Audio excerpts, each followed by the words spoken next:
The heat and humidity of the swamp produces such an abundance of characters.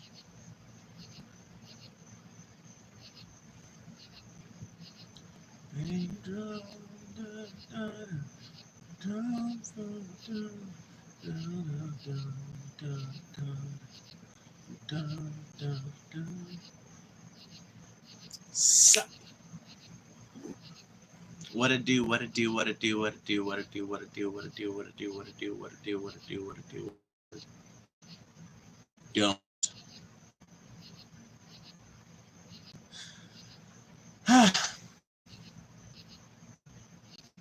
I feel like I've kind of gotten a little repetitive here lately with covering the current events and news so often. But on the other hand, I really can't help it when that's just like the news today. Like that's just what people are talking about. But maybe there's things I can weigh it up and change things up a little bit. There are.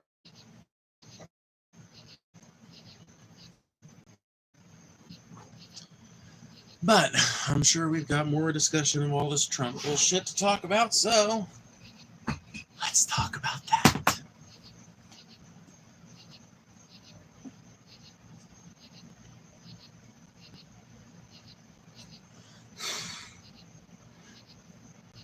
Cover the camera for a Lamar Jackson edit? No. I refuse.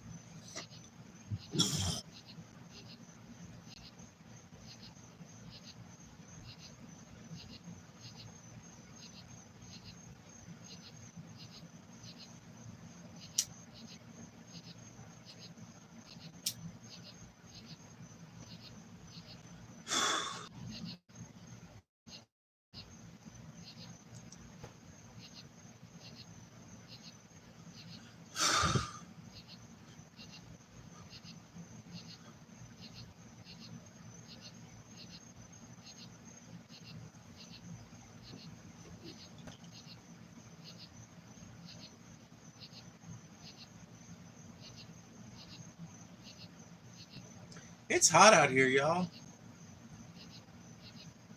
It's hot out here where I'm at.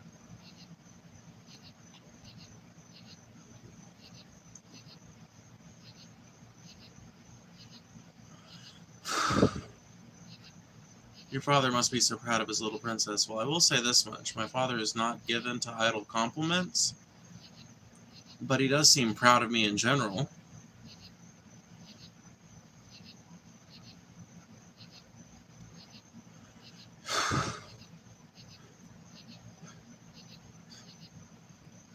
Puts fish in his pocket to smell like his Nana. Man, your grandma must smell like shit, bro. Your grandma must smell real bad.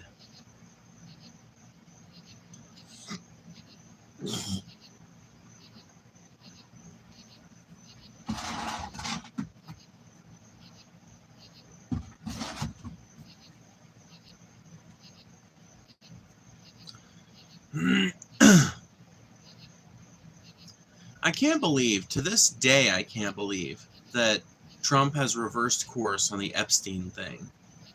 There's been a shit ton of stuff that he has just dropped from his campaign. But that is not one of the things I expected to drop, I'm not going to lie.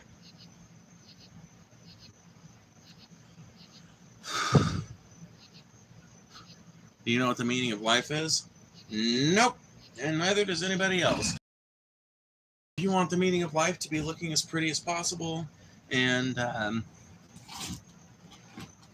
getting as much success through that as possible, then that's what the meaning of life is. If you want the meaning of life to be reproduction, then that's the meaning of life. Nobody's going to be able to pull up like some ultimate text on life and tell you exactly what the actual meaning of life is.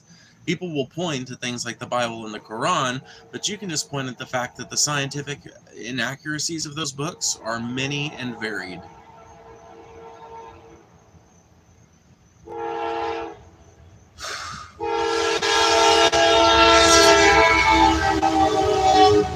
Hi, Uncle Flanus. I'd be a lot better if it weren't for America's freight transport system being so loud. I'd be alright. I'd be okay. How much do you weigh?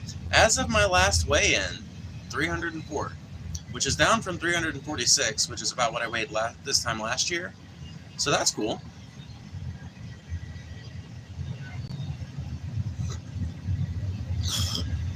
This is not a dress, and it's not my mom's. My mom would never wear something so gaudy.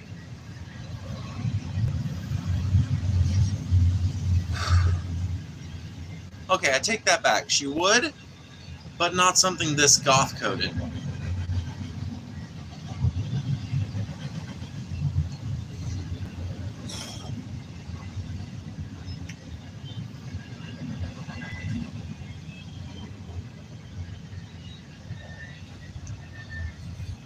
Why do you stream in 144p? I don't. That's just the resolution that ends up coming through with my data being what it is. It's just one of the pitfalls of using data instead of having like a Wi-Fi connection out here in this cell building. One of the pitfalls of that is that reception is a little spotty out here. And so if my service, for example, goes from being like 5G plus to regular 5G, sometimes you'll see this big like lag, like spike, and the stream will look all weird for a second, but it's nothing I do intentionally. Like the camera picture actually like coming back at me looks pretty good. And when I rewatch the streams when they have a good connection, you know, the camera seems like it's doing just fine. Do you ever think the trans flag will incorporate so much that it from a distance just looks black? No, not really. I mean, the trans flag by itself is just those three colors. Like this flag that I've got behind me is the Queer Peace Pride Progress flag. I forget the name of it. It's got an arcane name that I'm never able to remember, but I do stand for the advocacy behind the flag, so whatever. I like flying it. It's chill.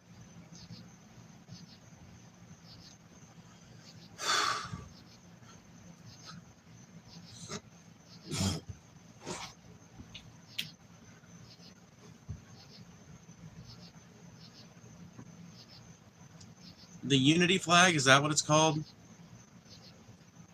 I thought it had some longer name than that.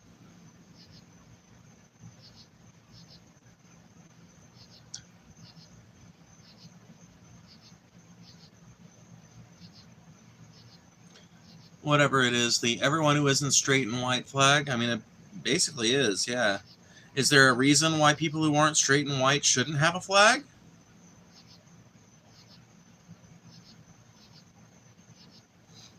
I would argue, is there a reason why anyone should have a flag? But I think in a world where people are going to have flags, I think that it's perfectly justifiable for any group that wants to have one to have one. Make sure you guys hit that like button, by the way. That is the best way to make sure that the stream stays interesting and gets interesting, because that sends the stream out to even more people, even more algorithms. Let me fly on the YouTube algorithm by hitting that like button. You can either double tap your screen or hit the little bar over here in the sidebar. I wonder if when I do this, it actually comes out the other way to other people. Probably not.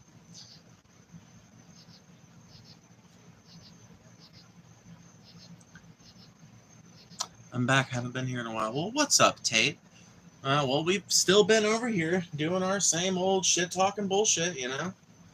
Trying our best to have conversations with people that disagree with us, and being stymied mostly along the way, but we try our best, you know. We get as far as we can with as many people as we can, and we take what we can from that, I guess. What up from Atlanta? I was just reading today, apparently, that Atlanta's International Airport is apparently the busiest airport by passenger volume in the world. I did not know that, but apparently it's been the biggest like passenger airport for years, like 20, 30 years almost at this point. It's been like the number one in terms of just sheer amounts of passengers served, which to me is incredibly interesting, right? Because there are way more airports like there are way bigger airports than Atlanta, but Atlanta is the top in the world as far as just like sheer number of people served. Now, I think a lot of that is because Atlanta is a very common place to start connecting flights from within the United States. So, like, a lot of people who fly to America, apparently it's not that uncommon to have Atlanta be a first stopover and then have them get on a train or a fucking plane or whatever the case may be from that station. So, I don't know if it I don't know if it's as like impressive as it sounds outwardly, but it's still kind of cool. Yeah, you can fly anywhere in the world from Atlanta. Yeah, no, I know. And I'm thinking that must be one of the reasons why it's got such a high traffic volume, is simply the fact that the entire South probably flies internationally out of Atlanta. I imagine a lot of the East Coast flies internationally out of Atlanta. Those that don't fly internationally out of Newark or LaGuardia or one of those, right?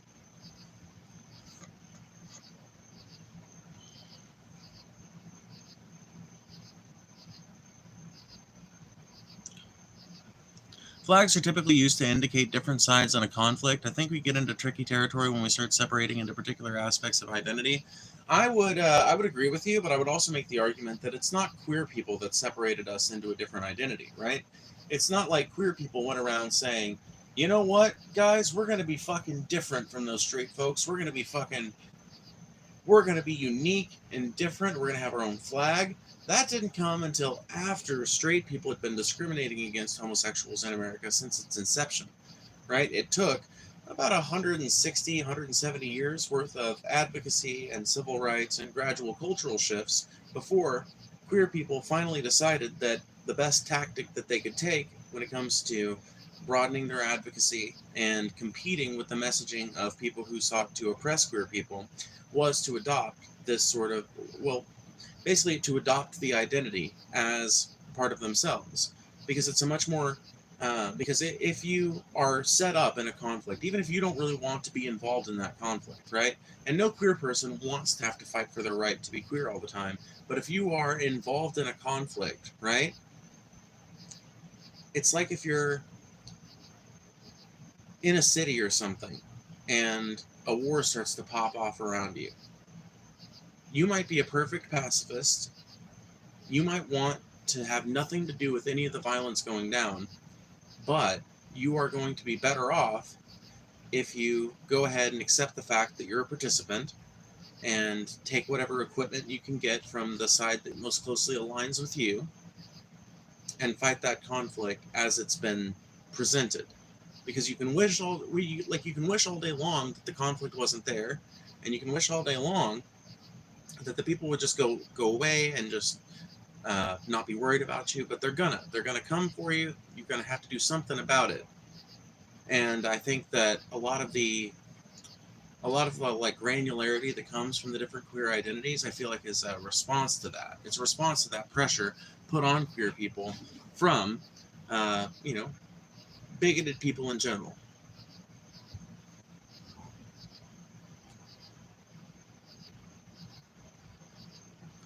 Isn't queer identity literally defined as an identity without essence? It's an identity that specifically opposes heterogeneity. I mean, queer queer encompasses a whole lot of different stuff. I don't know that queer necessarily exists to oppose heterogeneity. Maybe it does, though. Maybe that's a good way of putting it. But what does that have to like? I'm sorry, I'm not 100% sure that I see the meaning that you're attributing to that, if that is the case.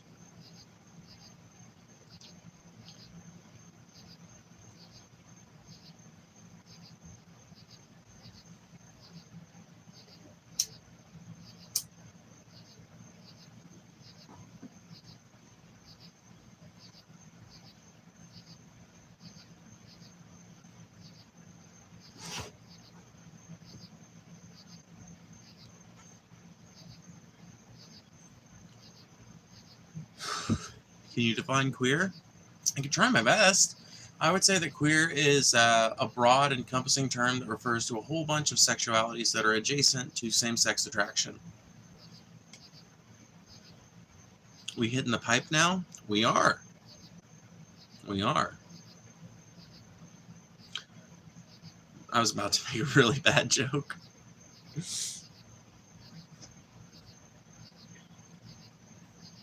Don't worry, I'm not the mayor of Toronto, so this is just weed. It's not crack, okay? Any Canadians in the audience by any chance?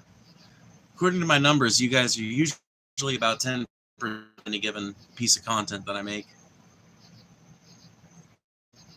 Well, you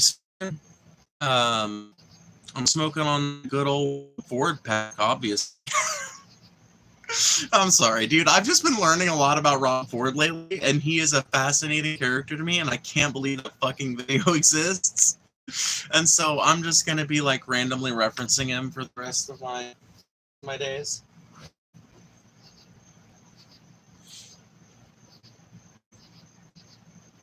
Mayor Ford, yep. Toronto's little crack smoking Mayor Ford. Oh man, that guy is reprehensible. But I don't know. Like, I think the reason why so many Americans kind of have like an admiration for him is because there's like so many politicians in in our country that would never in a million years to admit to something like that. And sure, Rob Ford tried to fucking keep it under wraps for a long while, but he didn't manage to succeed, did he? You were saying that it was the heterodoxy that caused the queer identity to come into being, but queer theory states that it's by definition a rejection of heterodoxy. Right, but where do you think that rejection of heterodoxy comes from? So if we're going to like run with that definition that that like queerness as an identity is a rejection of heterodoxy, then where do you think that rejection comes from? Do you think that's just like spontaneous, or do you think that that was in reaction to pressure from people who wanted to oppress queer people? Because I would argue that like queerness as an identity, as far as like a label that you can put on gay people, lesbian people, like we might be speaking past each other a little bit. Are you under the impression that gay people didn't exist until queer theory did? Are you under the impression that like gay people like came into being sometime around the 30s? Like, let's just make sure that we're talking about the same thing. Because when you say that queer theory states that it is by definition a rejection of heterodoxy, and you talk about let's see what it was you said earlier. You said it's isn't queer identity literally defined as an identity without essence? It's an identity that specifically opposes heterogeneity, right? And my argument is that that is an opposite, like it's an opposition that comes from an opposition that we didn't choose to begin with, right? Like queer people are not the ones who took exception to queer people. That was like heterosexual people largely, or people at least professing to be heterosexual. I believe a lot of them were probably closeted, but that's another topic for another time.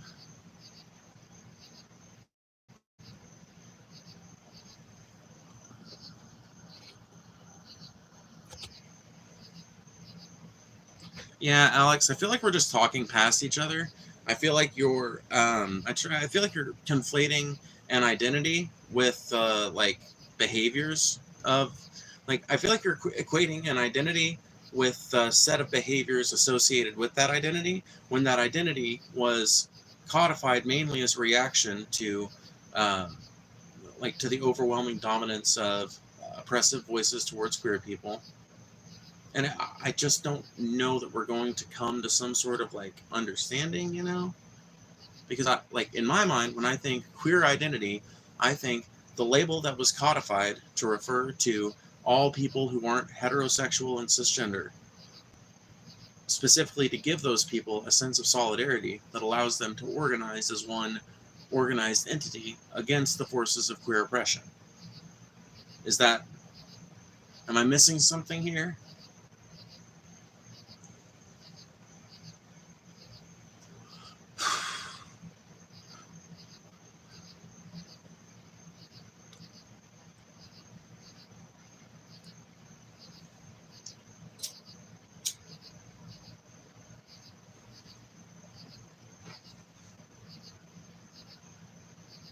Well, Alex, I've asked you several clarifying questions at this point, and all you've done is repeat, this isn't my opinion, this is what's taught at university. So it's beginning to sound like you don't really want to engage in the conversation a whole lot. It sounds like you were attempting to lead me into a specific narrative and a specific soundbite, and I haven't given that to you, and you might be a little dissatisfied by that. But what I'm saying is that the granularity of all the different queer identities and queer identity as a whole comes as a reaction to oppression of queer people by a variety of groups throughout America's history. And it's a label that has helped queer people band together and fight for common rights, fight for rights that basically affect all of us. It's a way of uniting a number of, I guess you could say, call them like focus groups, a number of minority groups who share a common interest.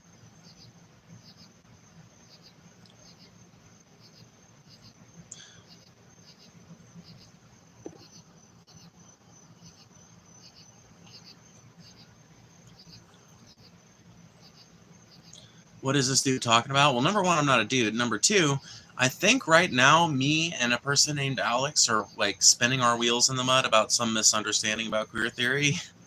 I really don't know. I don't get the point that Alex is trying to make.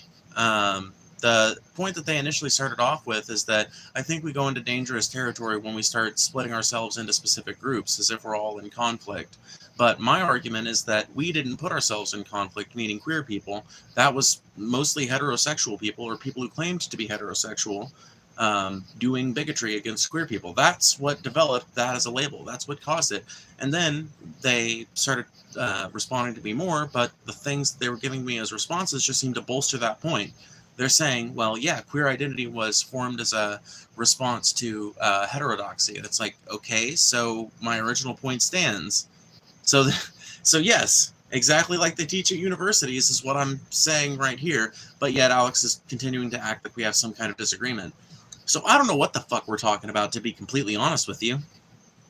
By the way, there's 206 people in here. If half of you guys hit that like button right now, we would have 103 likes like that. So please double tap that screen or hit the little like button somewhere over here. Super easy to do. Helps the channel out a ton, and you don't even have to spend a dime. But if you want to spend a dime, please send a super chat. That also helps the channel like a whole lot. It's my only source of income right now, and I appreciate every single dollar that we get. But the biggest thing about super chat is that it gives you the opportunity to make sure your chat gets read. If you feel like I've been missing it for some reason, if the chat's been going by too fast, please consider sending a super chat. It's the best way to get your chat read because I read every single one as long as it doesn't violate TOS. Your channel is a joke. How many subscribers you got? How many dollars you made on YouTube, bitch? Just curious. Make sure we didn't ban that guy either. Let's make sure. Catfish King. How many subscribers you got? How many dollars you made on YouTube, bitch? They identify as a middle-aged housewife? I don't identify as a middle-aged housewife. I am a middle-aged housewife. Well, I guess I'm not middle-aged, but, you know, I'm in my late 20s. I'm getting there.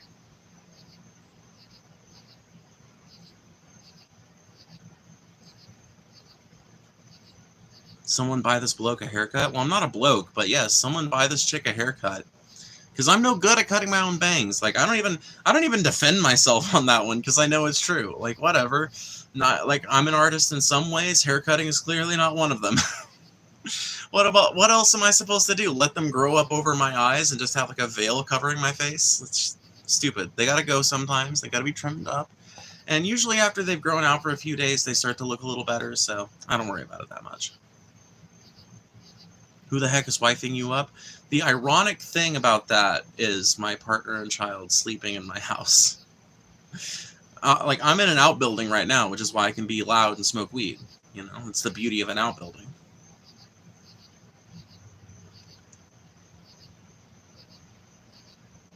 You should trim your chin hairs. Yeah, it would be easier if I had any, though, you know? It's kind of hard to trim something that's, like, non-existent, you know? It's, like, a bit chaotic, you might say. I guess I'm going to have to turn on idiot mode, huh? Oh, well. Yeah, I hate to do it to him, but sometimes you just got to do it to him. We're going to turn on a 1-minute idiot mode. We're going to turn on a slow mode as well, so that we can be 100% sure that everybody interacting with the content is at the very least interested in engaging in some kind of interesting, some kind of interesting back and forth between me and them. Because that's the only way the stream stays interesting at all, is if the chat is baseline readable, if there's shit for me to commentate on. If it's like something goes by for like a split second, it's like 50-50 if I'm even going to be able to catch that bitch and read it. So, you just got to do it to him. So welcome to idiot mode. Welcome to kindergarten, everybody. Juice boxes are over in the corner. People who know in the chat are like, OMG, yes! Yeah. Like I said, people who know.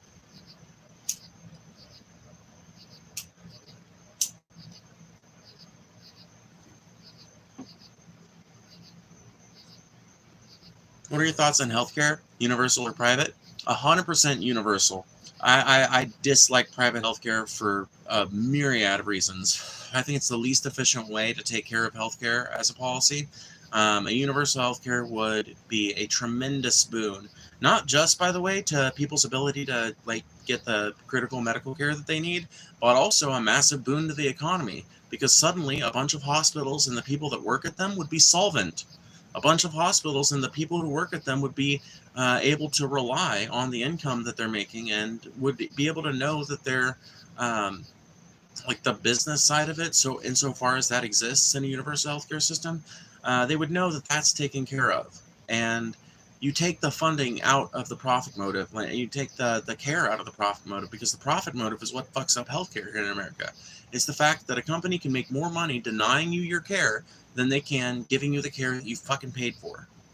They make more money paying for less of your care than they do by paying for more of your care. And it would be a way more efficient thing to just subsidize everyone's healthcare universally through baseline taxes, like a progressive tax rate that goes up the more money you're making.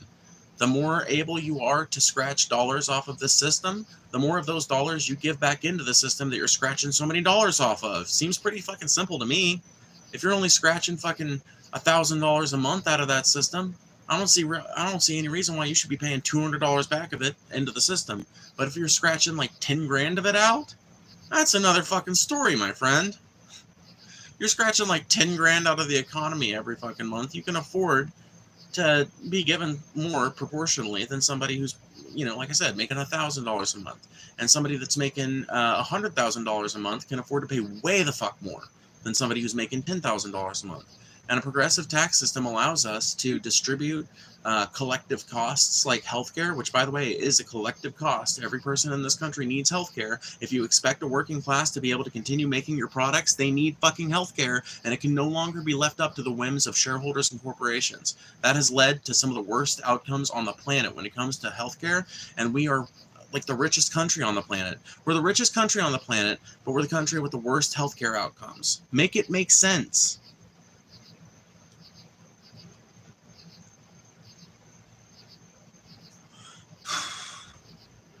We need private healthcare here in the U.S. Too much corruption with, we need universal healthcare here in the U.S. Too much corruption with private healthcare. Yes, 100%. As long as healthcare is a private industry, there's always going to be a bunch of fucking corruption associated with it. And I understand that corruption exists within public systems too, but that corruption is something that you can weed out with public scrutiny, which is not something you can do with a corporation. If the people in a local area get sick to death of what a corporation is doing, in theory they can stop using their services. But if you're talking about a place like Walmart, let's just take the universal healthcare system out of it. Let's just talk about the corruption potential of capitalism as a system, the corruption potential of capital in general. Let's just talk about that for a little bit. If you're talking about a store like Walmart, right? In theory, yes, people can choose to stop engaging with that company, can choose to stop buying their products. But if you're talking about a company like Walmart, that company has literally came to that town, paid way less taxes, driven a bunch of other stores out of business, and now a lot of people in that local community really ain't got much of a better option than fucking Walmart. That's what they've got to deal with. That's what they've got to go shop at. And so they really don't have an option to say, no, I don't like this company's practices. I don't like the fact that they killed every fucking store in town. I don't like that, so I'm not going to shop there. And it doesn't matter, because even if they don't, the entire fucking convenience of the community is predicated on that store. So everybody else is going to keep going there. And private healthcare is the same fucking way. People cannot simply choose not to get healthcare merely because they don't like their doctor, or they think they charge a little bit too much. They can't, at a certain point, you either get healthcare or die. And so the people who do choose to just, I'm not going to fuck with that, healthcare system's corrupt, I don't want to feed into that, the practices of these insurance corporations is fucked and corrupt, and I don't want to contribute to that. People who end up holding that position end up just dying for lack of fucking medical care, for lack of basic fucking medical care, because they don't want to engage with a system that is horribly corrupt and apt to further corruption.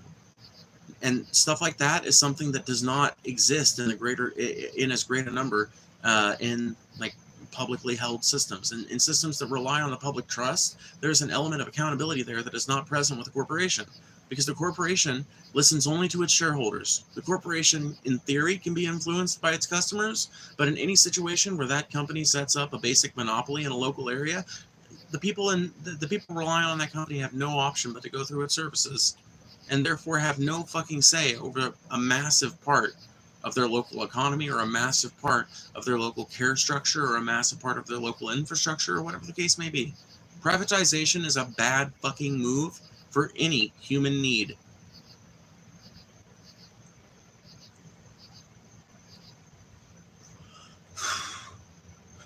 Yes, but we're the most prosperous, great nation in the world. Well, I would argue that because we're the most prosperous and greatest nation on the planet, we should have the most prosperous and greatest healthcare system on the planet. American healthcare should put the Netherlands to shame. American healthcare should put Italian doctors to shame. American healthcare should put Cuban doctors to shame. American healthcare should it should put the world to shame. With as rich as we are, with as much healthcare infrastructure as we got, we've got the fucking equipment here. We've got the buildings here. You know what we ain't got? The doctors, number one, because a lot of them would prefer to practice in a way less fucking anti-human system. So we ain't got as many doctors. A lot of our ironically, right? There are a lot of people who will train to be a doctor in their native country, like India or Pakistan, something like that. Will do remedial training when they come over to the United States, and then will practice in the United States because the U.S. really is preferable to their country. But a lot of doctors who end up coming up in the U.S. and they do their residency here, as soon as they get qualified to and have the money saved up, they move their asses to fucking Germany or somewhere else in Europe so they can practice in a way less anti-human system. And not only are they practicing in a more humanitarian system, but they're also fucking living in a way more humanist country. They're living in a country that actually gives an ostensible fuck about public transit. You know, I know that's not universally true across all of Europe. I know it's depending. You know, I know there's pockets of bad infrastructure, but it's such a massive fucking cultural change, and that brain drain has been going on for fucking decades now. Ooh, it looks like Glitch Dash sent some gift memberships, as he is apt to do. So fuck yeah. Thank you so much, Glitch Dash. That's really kind of you. Ooh, we got a bunch of fucking additions to the membership. Whole ass fucking gift memberships, bro. Look at that. Thank you, Glitch Dash. You are so kind. I appreciate that. That's kind of you. Latinos for Trump? Yeah, I can't understand that one. Like in the era of mass deportations, I am shocked that Trump still has Latino fans. But whatever, it is far be it from me to tell somebody else how they should or should not feel politically. Maybe you can clue me into that. Jorge. Why do you specifically support Trump? Like what? Because to me, like this mass deportation policy, I don't think it's good to anybody of Hispanic descent. Because there are plenty of people who are naturalized, who are citizens, who are getting caught up in these arrests because ICE is being so fucking fast and fancy free about it. And so there's a lot of genuine American citizens that have been inconvenienced by this shit at this point, you know? So Jorge, what exactly makes you a Trump supporter, despite the fact that he's been engaging in a policy that has been overwhelmingly affecting people of Mexican and Central American descent broadly, and not necessarily just on the basis of their citizenship status, I guess. Jesus doesn't love you? Fine. I don't love his followers either, but I do thank you for the $5. That's kind of you.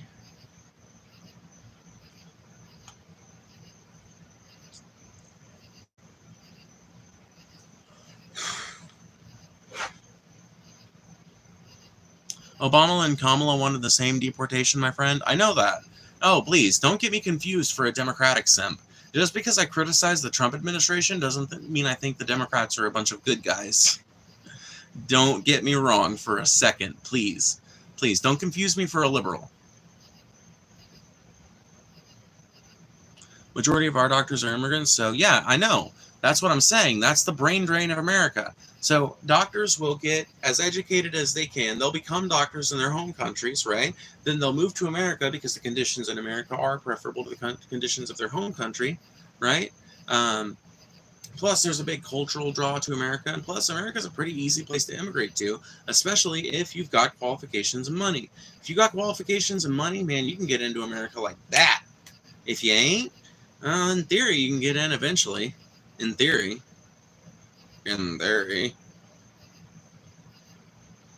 But if you got money and qualifications, boy, they're looking for your ass right now. And the reason for that, by the way, is because America has not been very fucking good at keeping our doctors around for the last 20 or 30 years. It's not that we're not training doctors here in the U.S. You go into a fucking U.S. medical school, it's not just nothing but Pakistani and Indian people. It's fucking white kids. It's fucking black kids. It's fucking like Middle Eastern people. It's Indian people. It's Native American people. It's all the colors of the rainbow, bro. All the colors of the rainbow. And all of the colors of the rainbow are then fleeing America for a more humanist country when they finally get enough qualifications and money saved up to do so. Not universally. I understand that there are people who continue to who do choose to continue to practice medicine in America. Nothing is an absolute, right? Only a Sith believes in absolutes. But it is a tendency that I think we would do well to get in front of. And I think the best way to get in front of it would be to enact a universal healthcare system that guarantees that wherever there is a need for doctors, there shall be doctors. And wherever there is a need for nurses, there shall be nurses. And it shall be well funded. And it shall be publicly accountable. It is through this system that we mend the rot of our failed healthcare system in this country.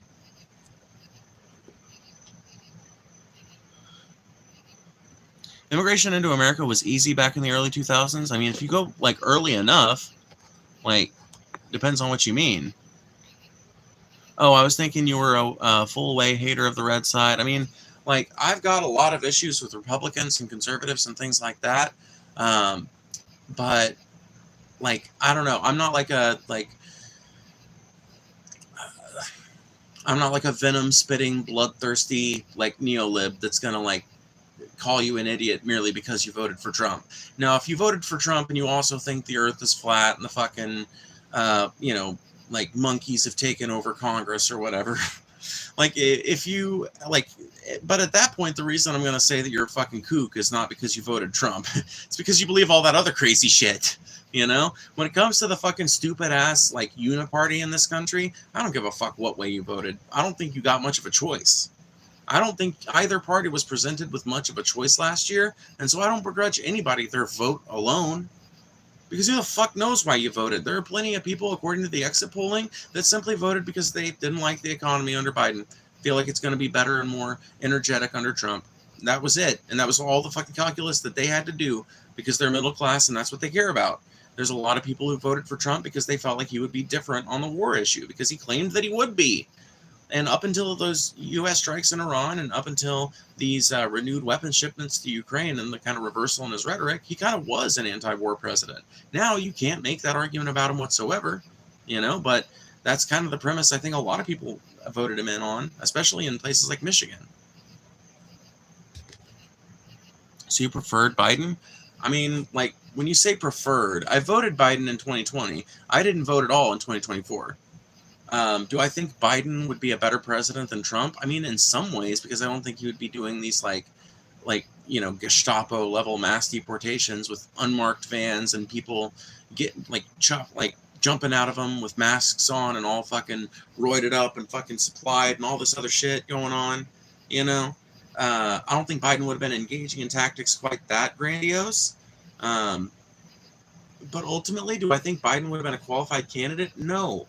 I think that any governance we got from Biden during the next 4 years, during this 4 years we're in right now, would have been functionally no different from the governance we got from Biden during the last 4 years, which was governance by proxy, governance by committee, basically, on the very top highest level, because there were constant reports throughout his presidency of declining mental ability. It came out at one point that he was literally not able to stay, like he just wasn't good for a performance after 4 p.m. What it finally took was a horrible debate performance and Harrison Ford himself. I think it was Harrison Ford, right?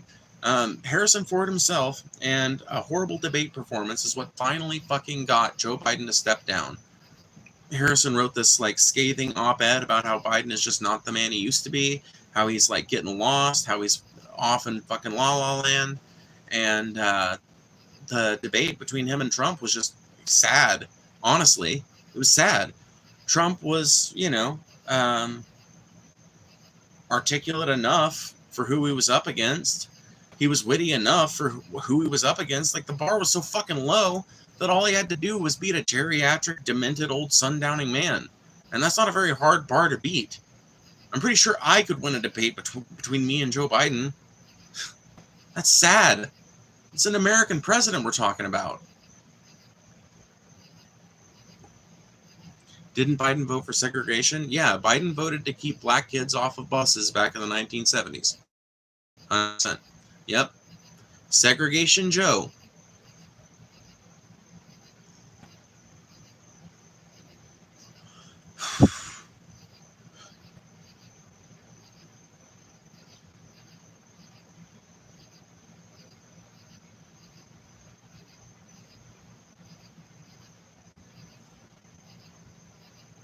Where the content list at? What do you mean? Super predators and all that? Yeah. Something super predators, something urban jungles. Something old corn pop. Hold on, there was a super chat. I don't think I ever read it. I think I missed that super chat. Oh no. It was another super chat that just got deleted. Oh well. Well, they must have talked shit. Anyway, if anybody else wants to super chat, I will try to catch it before you get banned if you're just being a shit talker. But even if you're just shit talking, remember, super chat is the best way you can make sure your message gets read, because I do try to read every single one as long as it doesn't violate TOS. Now, if it does violate in TOS in some way, my mods are probably going to catch it and ban it. But otherwise, feel free to send anything you want. Client OMG timeout. I couldn't correct. Oh, okay. Where's the client list at? Oh, dude, yeah, where is the client list at? Where is the Epstein client list at? Trump ran on that the whole fucking time. Dude, Trump on the campaign trail, the Epstein list was the most important fucking thing. The client list was the biggest fucking thing. Biden was complicit in a conspiracy to hide it. And now that he's in office and people are grousing about it, he's telling everybody to give up. He's telling everybody to not care. He's telling everybody to let it go. He's basically begging the MAGA movement to shut the fuck up about this, but the MAGA movement won't shut the fuck up about this, because the MAGA movement, good, bad, right, or wrong, for all their flaws, they won't shut up about any goddamn thing. Not for Trump, not for Hillary, not for leftists, not for other right-wingers, not for nobody. And it's kind of an admirable trait.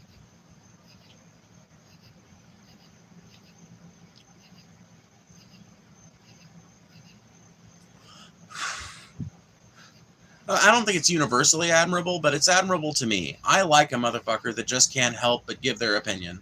I like a motherfucker who has truly embraced the American spirit of making their goddamn opinion known, no matter what position in society they come from. Because there ain't nothing in the First Amendment that says, thou shalt express thy opinion only if you reach a certain fucking tier of qualification. That shit ain't in there. I've been putting time on for the second time, and I haven't even typed anything. Well, you must have typed something, or else you couldn't be putting time out. Have you tried longer bangs before, Phoebe? I like how I look with them longer personally. Yeah, I have normally I have my bangs longer, but when I trimmed them up this last time, I always trim them a little too short for my preferences. But I'm trying to keep them out of my eyes, but also make them look cute. And I haven't gotten very good at cutting my bangs yet, so I usually don't end up finding a very good middle ground between those two. My aunt, who is a hairdresser, actually commented on it when she saw me the other day, because she hadn't seen me in like 4 years. And she was like, I see you're still cutting your own bangs. I was like, yep, just as badly as ever. And I could tell there was a part of her that wished she had like her hair cutting equipment with her, so she could just like.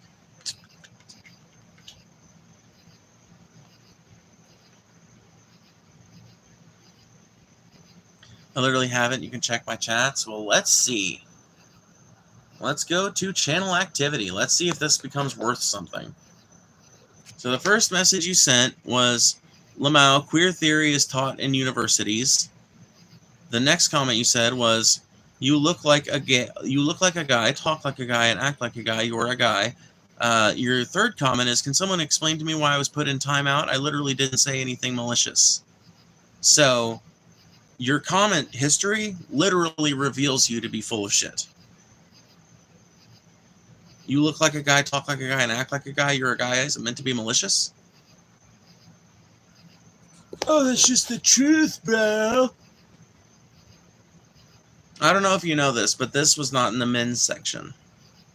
I don't know if you know this, but bangs are not exactly a men's haircut. And I don't know if you know this, but I'm not the only woman on the planet with a deeper voice. Mike exposed for sure. Yeah, don't ever ask me to read your chat history unless you're 100% sure that you're being legit with everything you just said. Because channel activity here on YouTube will tell me all. Tell me literally every comment, every chat you've ever left on this channel. Not even kidding. I can see everything you've ever done with this channel and your entire fucking history of interacting with it just by clicking on your name and looking at channel history. You see the collapse is structural, not just politics. That's rare. You're in the loop, but aware, and that makes you part of what could fix it. Kigo. Keep going, maybe? I don't know. But thank you for the $4.99. I do appreciate it. I think I like that. I think that's a positive comment. Yeah. Yeah, I definitely see that the collapse is structural and not just politics. Yeah. That's why I call the Republicans and the Democrats the uniparty. That's why I call out capitalism as a framework. That's why I call out the system as it exists, because I recognize that it's not, the country isn't fucked up because Trump is in office. The country wasn't fucked up because Biden was in office. The country wasn't fucked up because Obama was in office, nor because Bush was in office. It's a cumulative effect. Resulting from decisions these people have made, decisions people on the ground have made, decisions people in positions of corporate power have made. And, while a lot of the decision-making power is vested ultimately in the hands of those rich corporate elites and the political elites that they own and control, I recognize that ultimately it's a system that needs to come down. It's a mindset. It's a way of being. It's a way of looking at things. It's a framework. All of that is what needs to go. Thank you for the super chat once again. Why are you saying sorry to Mike? Ban this dude? I think they're just trolling Mike. It was one comment. Why would I be putting time out twice for one comment? Well, I didn't look at what you said after that, but you probably said some more bigoted shit. Like, whatever. How about this? How about just say what you think? I don't care what it is. Like, if it's bigoted, say it. If it's not, say it. How about please just interact with me like you're a real person for once? Because I am. There's plenty of AI bullshit out here on YouTube, but I ain't part of that. I'm real. I'm an actual human being with blood flowing through my veins and feelings up in my head and all of that shit. So please, just talk to me like I'm a stranger sitting at a bus stop that has some, like, political stuff on and that is, like, extroverted just by vibes. Treat me like somebody that you could ask, like, a political question or a current events question or a philosophical question or something like that. Not like some, like, don't treat me the way that this weird veil of anonymity you get when you, like, turn on YouTube gives you, you know?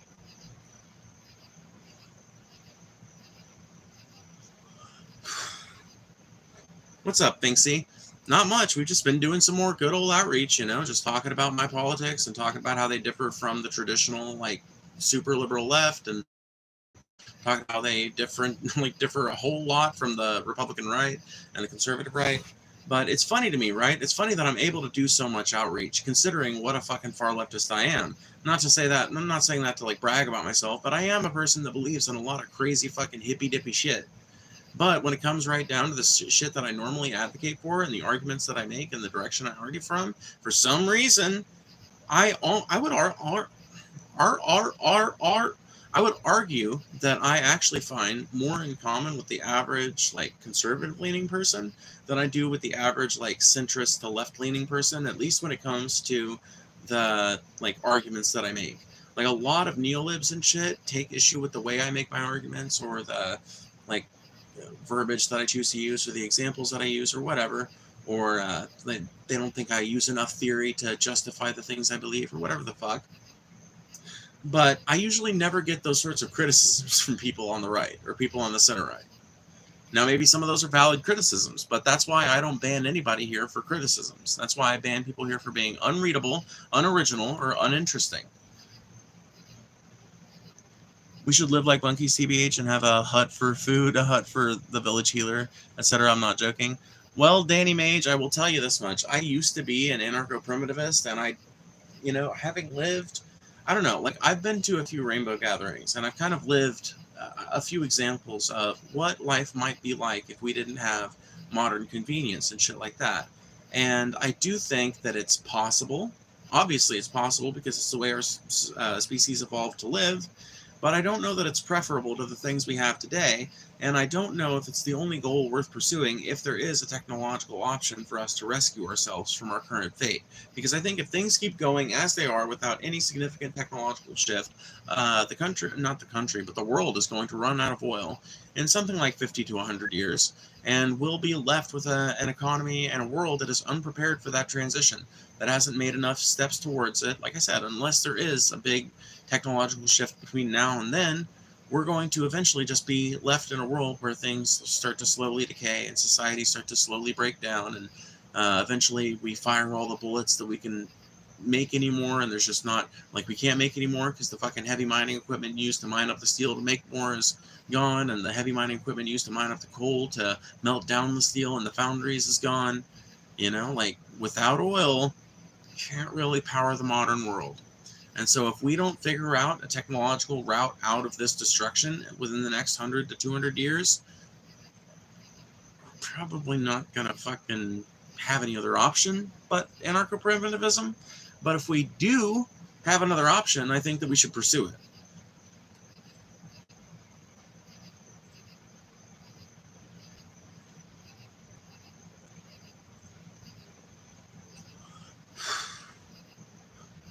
Do I have a fact? Because I could ask one. Well, don't even worry about it. No, I don't have a fact, but I do have the time to sit around and answer a mazillion questions.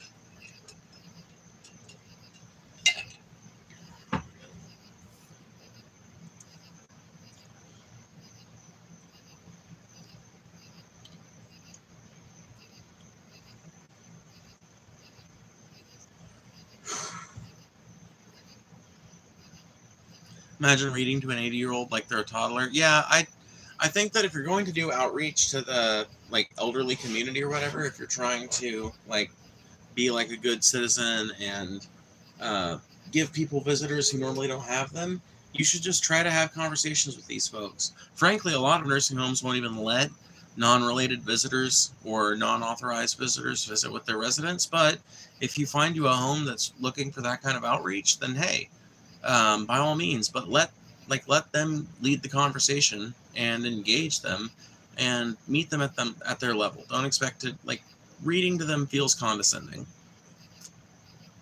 Did you see my question? No, I did not. Feel free to repeat it. And also, to anybody who else feels like my question, or I'm sorry, if anybody else feels like their question wasn't answered for some reason, please consider sending a super chat. I do read every single one. I appreciate them immensely. And it's a great way to support the channel because it serves so many functions, you know? You get a little something something out of it. You get a question answered, or you get to fuck on me a little bit and have it read out loud. And I get a little something. YouTube gets a little something something. Everybody's happy. Plus, it puts it out there more in the algorithm. It's so crazy, but I was gay before I knew what gay was. Yeah, me too. I was curious of your thoughts with LGBTQ stuff being in schools along with the books that have been a hot topic. So I think a lot of the stuff that, in fact, as far as I know, all of the stuff that people have been complaining about when it comes to like LGBTQ plus material in schools, a lot of it has literally just been like children's books that feature a gay couple. There's no gay sex going on. There's no sexual innuendos going on. There's just the topic of gay people being brought up in a romantic way, the same way straight relationships are reinforced in children's entertainment all the time. As far as like the teenage side of things, as far as like older kids and shit, there have been a couple of instances of books that featured queer relationships that featured a similar degree of queer sexuality to the degree of like cisgender heterosexual sexuality that would be typically allowed in the same environments. And so I don't see a whole lot of reason to discriminate between, like, against these things. So there's nothing more salacious about a book that has a gay relationship in it than there is about a book that has a straight relationship in it. There's nothing more salacious about the gay one than there is about the straight one. People like to make it out like there is. People like to act like there's a whole bunch of like outright super perverted sexual content, just like smut basically being published and sent into these school libraries. When the fact of it is, it's stories that have very much the same level of detail and the same tone and timbre of plenty of other young adult literature and like kids literature and shit. It's got a very similar degree of expressivity in that sort of literature that's made for cisgender and heterosexual people, or made under the supposition, right?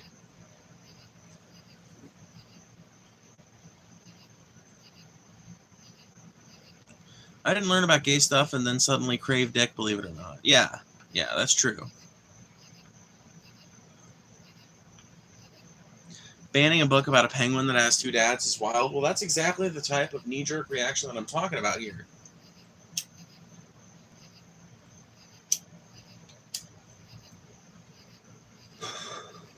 You're 100% right.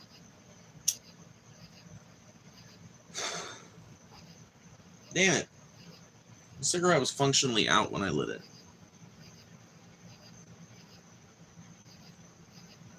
If you think homosexuality is some kind of ideology that perpetuates itself through books, please try school over again.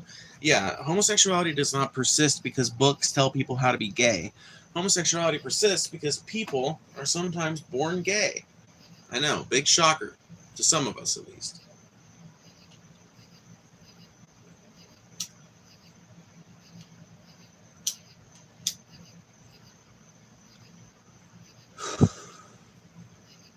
Focusing on trans people while corporations and billionaires are raping us into oblivion blows my mind. Oh, I know. I bring up that point too sometimes, Glitch Dash. I'm sure you've heard me do it. There are so many fucking things that we could be talking about right now. The fact that Trump has renewed weapons shipments to Ukraine, the fact that regime change in Iran is looking like a more likely unlikely possibility, the fact that the Department of Education is currently being literally being cut of staff and funding in order to dismantle the agency effectively. So many things we could be talking about. Texas just had like 150 people, over 150 people die in like 3 fucking 100-year events that happened all in the space of a week. I could think of about 1 million things more important than what is or is not between my legs.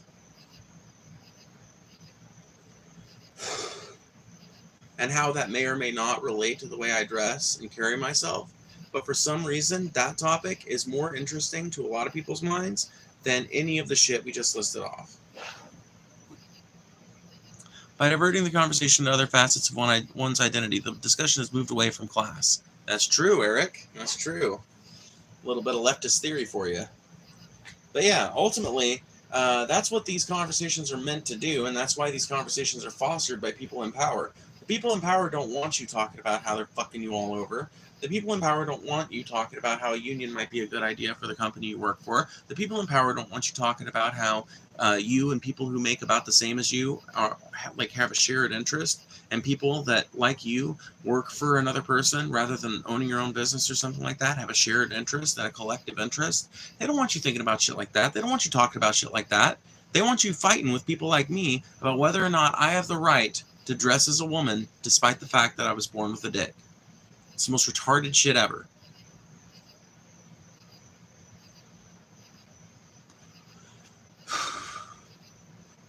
It's by design. My lib professors thought I was a Nazi for that one. Dude, I get that shit too sometimes, but usually I'm able to defray people when they hear me actually making, when they hear me doing advocacy for queer people and shit like that. It makes them understand, okay, right? The reason for that is because Nazis will make that same kind of point, but what gets me is that the point that they'll make after that is so much different, right?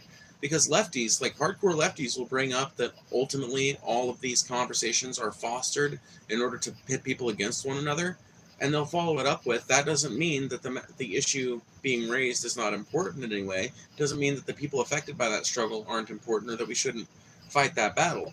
But it does mean that the vitriol have been conducted and has been fostered to be conducted in this country is entirely a result of billionaires who want it to be that way. That's the point the left is making.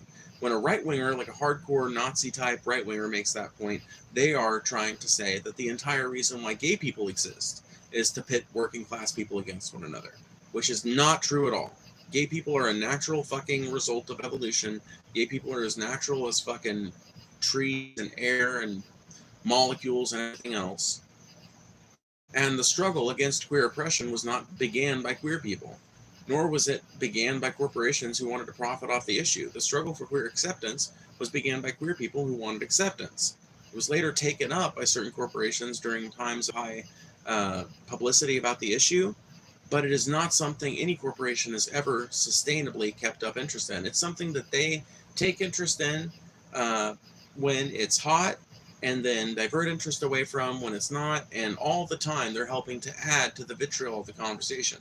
What the best thing corporate America could do for queer people in America is to stay the fuck out of our business, to stop to stop playing politics, basically, to stop acting like they have a political position, because ultimately that is just another way for them to ally themselves with us and us with them, and to therefore diffuse the broader class relationships at play.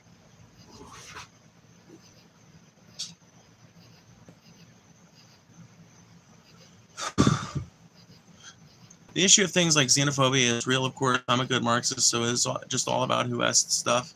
Yeah, I mean, pretty much, right? One of the great things about ideologies that seek to uplift people economically, right, broadly in general, is that these policies universally help people who are disenfranchised even more by the current system. If you replace the system of capitalism, you replace many of the mechanisms by which people are currently oppressed, right? Like housing decisions, if they're not being made by private landlords anymore, if they're being made by a publicly accountable institution that has to follow certain guidelines, then they have to do that or face public accountability, right?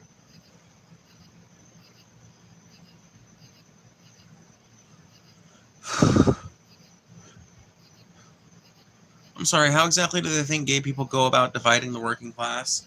Who, Nazis?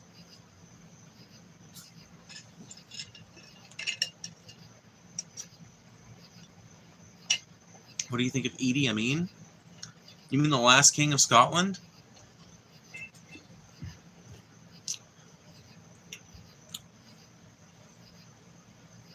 Cool dude, if not a good dude. That's what I think of Idi Amin. Cool dude, if not a good dude.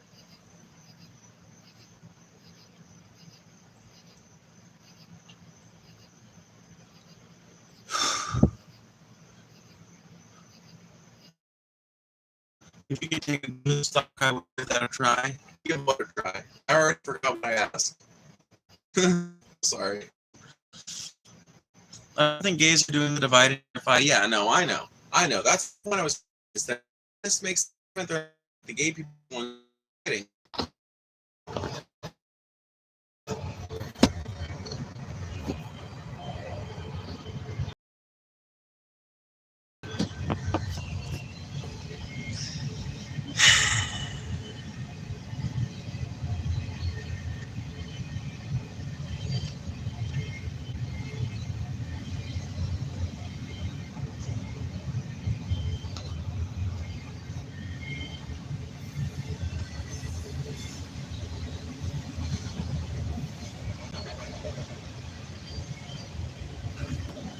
Finally, okay.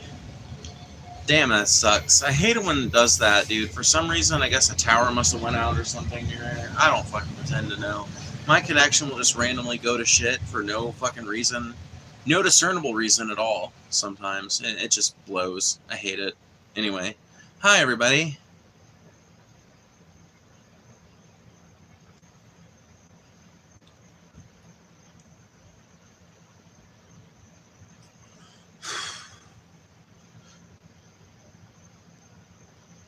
Could I get a detailed breakdown on your feelings towards... Do you mean Muammar Gaddafi? It's not Omar Gaddafi. It's Muammar. Detailed thoughts on Muammar. I don't know that I have detailed thoughts on Muammar Gaddafi. Remember about Muammar Gaddafi? He was like a pan-Arabian socialist leader that was eventually deposed by a movement from within his country that was supported by the U.S. and NATO. Tried to do a lot of socialist shit in Libya. Also, apparently, was kind of a weird dictatorial guy. In the same sort of weird dictatorial way most people that get into that position are, had lavish parties and all this other shit. Always looking fucking nice and neat and prim and proper.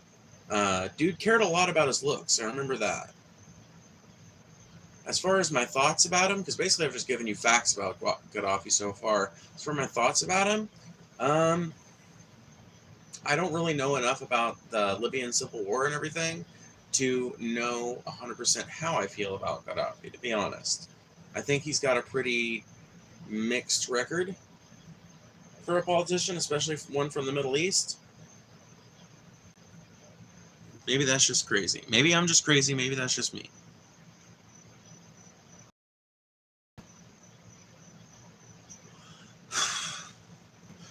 Oh yeah, I forget that he was really obsessed with Condi, wasn't he? Yeah, he was really obsessed with Condoleezza Rice. Thought she was hot shit for some reason. But like I said, I just really don't know enough about Libyan politics to know how I should feel about Gaddafi, other than that he was a pretty weird dude with some pretty weird habits that befit a dictator. Can you play the guitar? Perhaps. You know what? If somebody will get us to $25, right now we're sitting at $18.96. If somebody will get us to $25, I will break out the guitar. You can even include a request as part of your super chat. Was Condoleezza Rice hot? I don't think so. I'm not attracted to her. Man, I'm sure, like, Muammar clearly was. His bodyguards, oh yeah, skinny, big titty chicks with AKs were his bodyguards. Yeah, well, in theory. So Gaddafi had what he called, what did he call them? The Amazonians or something like that? His Amazon guard, maybe? I don't remember what it was called, but I remember it had that part of the name. Basically a bunch of like really attractive, according to the lore, they were versions, but if you listen to other people's accounts of Gaddafi, he was apparently fucking all of them.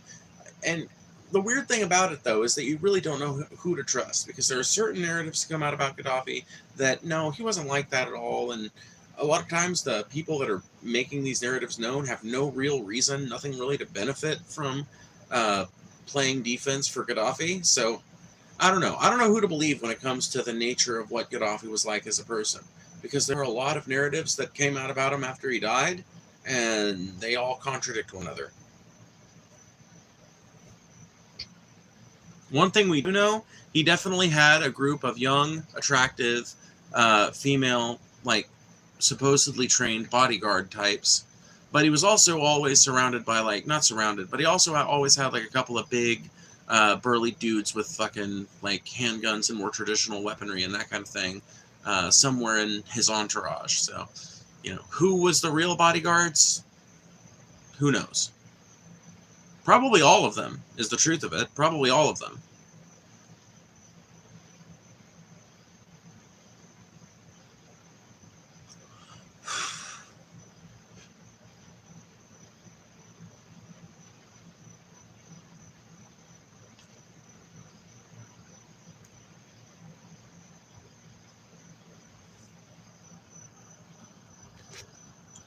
He was trying that non-aligned thing, and the West and East don't like that, Anthony.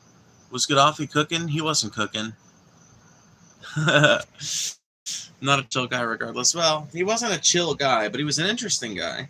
And yes, he was trying the non-aligned thing. And that's primarily that's a primary reason for why a movement from within his country was propped up by the West and NATO and shit to destabilize that country. Because, yeah, the powers that be are not very fond of these countries that want to kind of like make their own thing.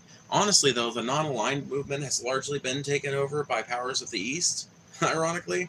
So now the non-aligned movement is basically just the countries that are aligned against the West. It's not so much that they're not aligned with the major superpower as it is something that has been taken over by the major superpowers. At least as far as I know. Because China's a member state now, aren't they? Isn't China part of the non-aligned movement now? Doesn't that fundamentally kind of defeat the purpose of the non-aligned movement? Maybe I'm off on this. Maybe I've got my information wrong.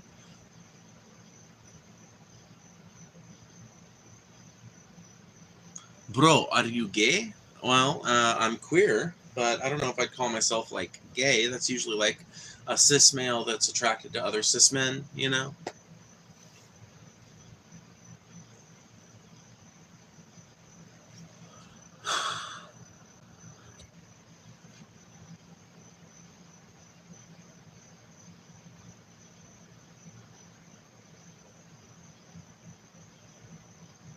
What do you think about Uday Hussein?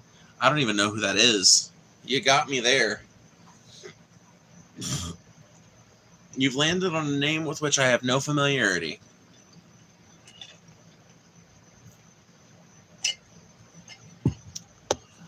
So let's see what Rose said. Sorry to disrupt the topic, but the fuckiest the fuck shit just happened to me. I'm on my computer, right? I'm minding my own business when this brown blur goes past my head. And then I look at my PlayStation and see a giant-ass roach on it. The fucking thing glided from the vent. I went to get a flip-flop to smack it, but it's got away and it's hiding now. Oh my god. Rose is dealing with like a horror movie situation. The roaches are coming. Dude, I'll tell you, Rose, if you've got one roach, there's a good chance you got more. Oh my god, that's just gross. And it's not even because there's like any assumption about anything you might have done. Dude, you can get roaches from other people's apartments, is the fucked up thing about it. I mean, sometimes they will just come in through an entrance or something, and, then you got a roach in your house until it dies, but, hopefully it doesn't find a mate and then decide to lay fucking eggs in your house, because then you got a roach problem.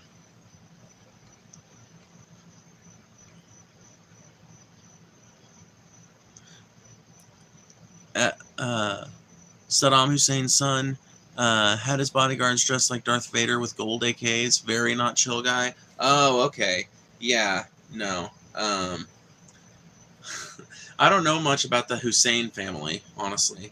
I don't know much about the Husseins, but I do remember that his sons were known for being pretty lavish and for kind of being like an embarrassment for him, something he constantly had to manage.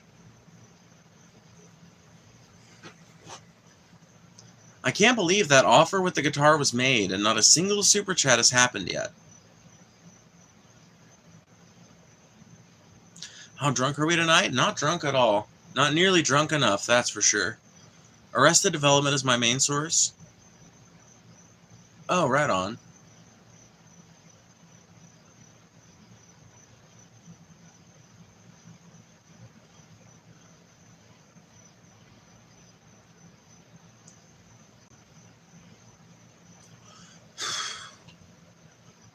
He said he wasn't chill and dropped a very hard fact about him. I mean, that's just how it happens sometimes. Just because I admit I don't know much doesn't mean I don't know nothing,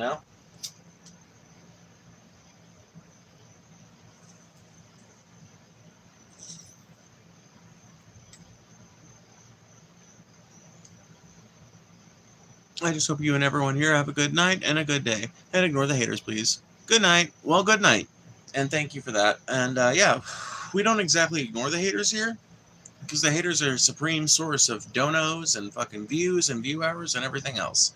Speaking of donos, we have currently a $25 stream goal, where if we get to it, I'm going to break out that guitar behind me and we'll play some tunes. We're currently sitting at $18.96, so if you guys want to help me get to that, please do.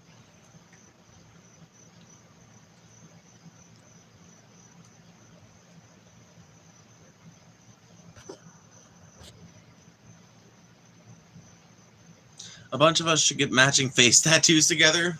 Let's not and say we did. Hey guys, do you want to completely exclude your possibility for future employment at any, regular fucking place on the planet?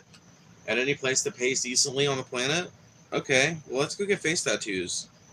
No, I don't know. You can get employment at plenty of places nowadays with face tattoos. It's honestly not that uncommon to see, but it is still something that makes people do, a second look, It is still something that people are like, weird, I've known 2 people with face tats, actually, and both of them endured varying levels of weird looks for their face tats. I'm in the market for one, and it would be funny to get it gold for that pick, dude. That would be great. Oh.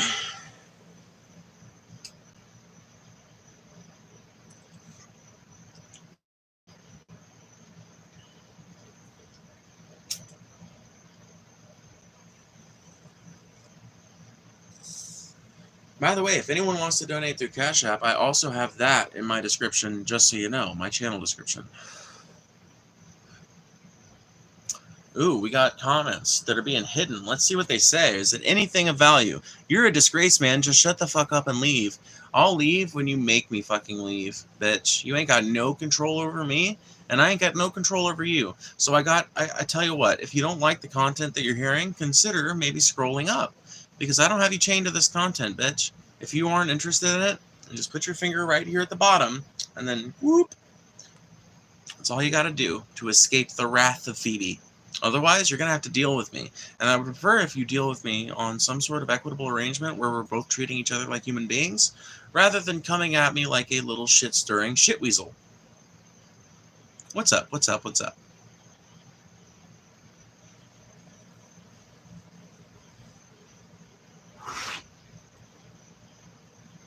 Classy? I don't know if you're being sarcastic or serious, but I'm not necessarily trying to be classy. I will admit that.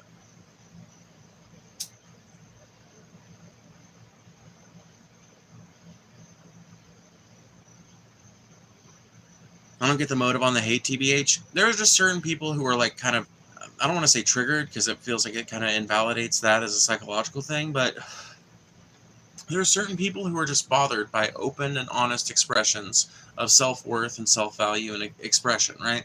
There are some people, and the tragic thing about it is, honestly, a lot of these people who are fucking on me for being trans, a lot of them are closet cases, which is the saddest thing about it. So we're talking about a lot of people who have never been truly able to fully express their gender identity. They've been closeted in that way their whole lives, and they've looked around them their entire lives and seen other people validating that same sort of treatment, and it's all they've ever known, and everyone in their life makes it seem like if they came out as trans, they would be disowned, and if they came out as trans, like they would be subjected to all this hatred and everything else. And so because they're in that social situation, and they've been suppressed in that way, they feel the need even more than someone who had been raised in that hatred but did not have that sort of deeply ingrained sort of gender dysphoria to compete with on top of that. I feel like they need, it feels to me like they feel like they have to compensate in some way.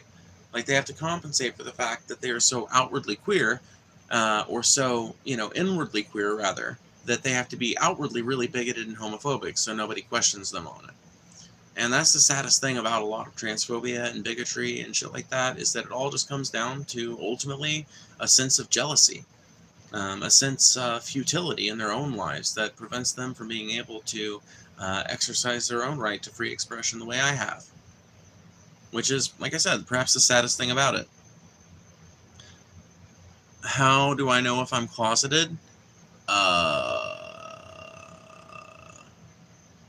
Well, if you, good question, I guess. I guess if you have same-sex attraction, but you're not open and honest about it, like you haven't really told anybody about that, then I would say you're probably closeted. But closeted means a different thing than being like closeted and malignant about it, right? You can be closeted and still be an ally to the queer community and have your own reasons for why you don't want to come out. Most people, I would say, who are closeted are not homophobes and biphobes and transphobes and all that, but there is a decent preponderance of people that are that way that are, in fact, secretly closeted.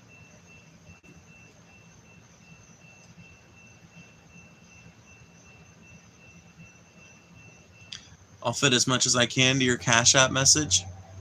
Okay, bet. Bet.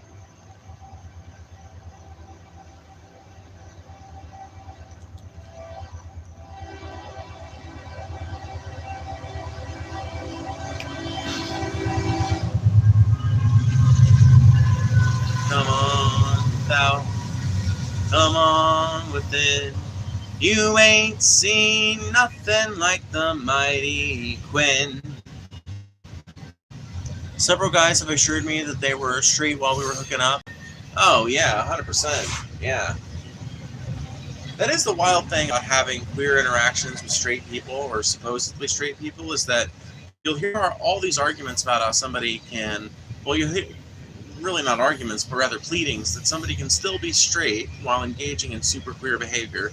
And, at this point, I don't really challenge people on it much, but it does make me wonder, like, maybe human sexuality is just way more of a spectrum than we've been led to believe, which a lot of us already understand that human sexuality is mostly a spectrum. But maybe it's an even weirder spectrum than we think. Maybe it's an even grayer thing than we've been led to believe. The train going by always kills me, dude. It's something you eventually get used to, but I will tell you what, that thing is fucking annoying. It's fucking annoying, especially knowing that there's no passenger service that goes down these rails anymore, so it's all just like millions of pounds of fucking consumer goods and shit. Bro, don't listen to the haters. I am Christian, so my view on LGBTQ is I think it's wrong, but I'm not going to judge you. I still support you. Don't listen to these haters. I don't listen to the haters, but I do use them for content farming. I mean, a lot of my haters provide some of the, best, I don't know, jumping off points for my rants. You have to give them credit where it's due. They produce a lot of the things that I respond to that lead to a lot of the crazy rants that I go on and stuff like that.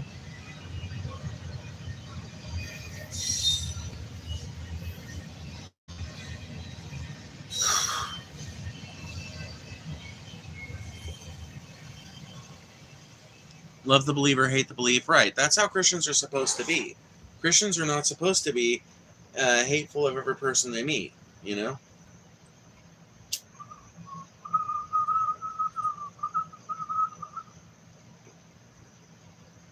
Resin hits for the win. I don't even think there's enough resin in here to hit, though.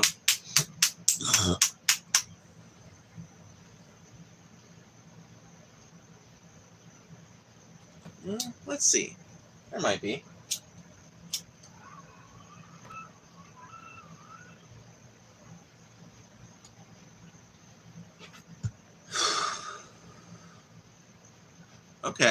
Okay. That resin whistle is very distinct. I know it well. Yeah.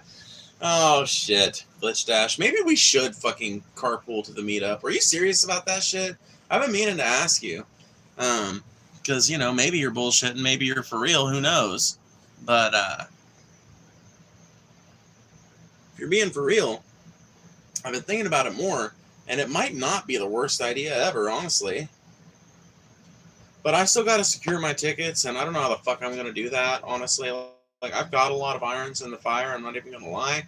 Even if I just work in the channel to times when I can, which, by the way, we could do some awesome co-streaming, because I know you're a content creator, too. So that could be fun, some road trip co-streaming, where me and you are having a conversation, and I can read the chat and shit. But anyway, or take turns driving. Whoever's not driving can read the chat and handle the stream part. Have a passive ongoing conversation. Shit like that is super fucking popular right now. It's popping off. Switch to the fucking dash cam view every so often. I don't know. The more I've thought about it, the more cool of an idea I think it is, and the more inexpensive it would make the trip from my end. Even if we're carpooling and sharing gas expenses, one of us fills up at the first stop, the next stop the other fills up, something like that. Even if we were splitting gas costs in that way, I still think I would come out on top ultimately.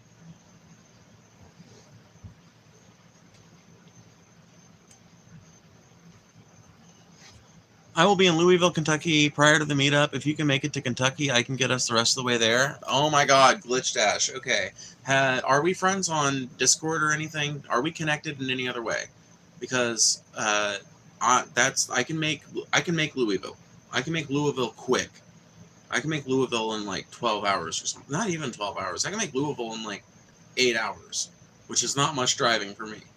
I mean, keep in mind, I'm the bitch who's crisscrossed the United States on nothing but jugging and a dream probably 20 times. So I can do that. That is super fucking doable. We can go live together? Fuck yeah. We're making plans, y'all. Y'all better be ready. Y'all better be fucking ready. Let Paul or TJ know you want to come. They'll put you on the list. If that fails, I'll buy you a ticket if you still can't get one. Aw, Riley, you're so kind. You're so fucking kind. I've thought about asking Paul or TJ, but I know they've already offered that to Pranav. Well, I know that Paul has offered that to Pranav, and they've offered that to Peter, and I don't know. It feels like it would be an abuse of their generosity for me to ask for, hey, reserve me a spot or whatever, I don't know. It just feels a little scummy to me to ask. And if one of them offered it, I would be happy as a fucking clam to take it. If one of them offered, hey, if you can get to the meetup, you can come in. You're fine. if one of them offered that, I would literally take it up like fucking that. But I'm not. I don't know. It would feel like an abuse of their collective generosity, because those dudes have been really fucking good to me in terms of like helping me get my channel out there, and Paul's had me on his channel several times. Me and Frey are like friends and shit, so I don't want to abuse that generosity in any way, and if I can pay for it myself, I would rather. But if someone wants, like I said, if somebody wants to buy it for me, if somebody like reaches out like you've done or something like that, that's a different story. In that case, I'm accepting generosity. I'm not requesting generosity. You know what I mean?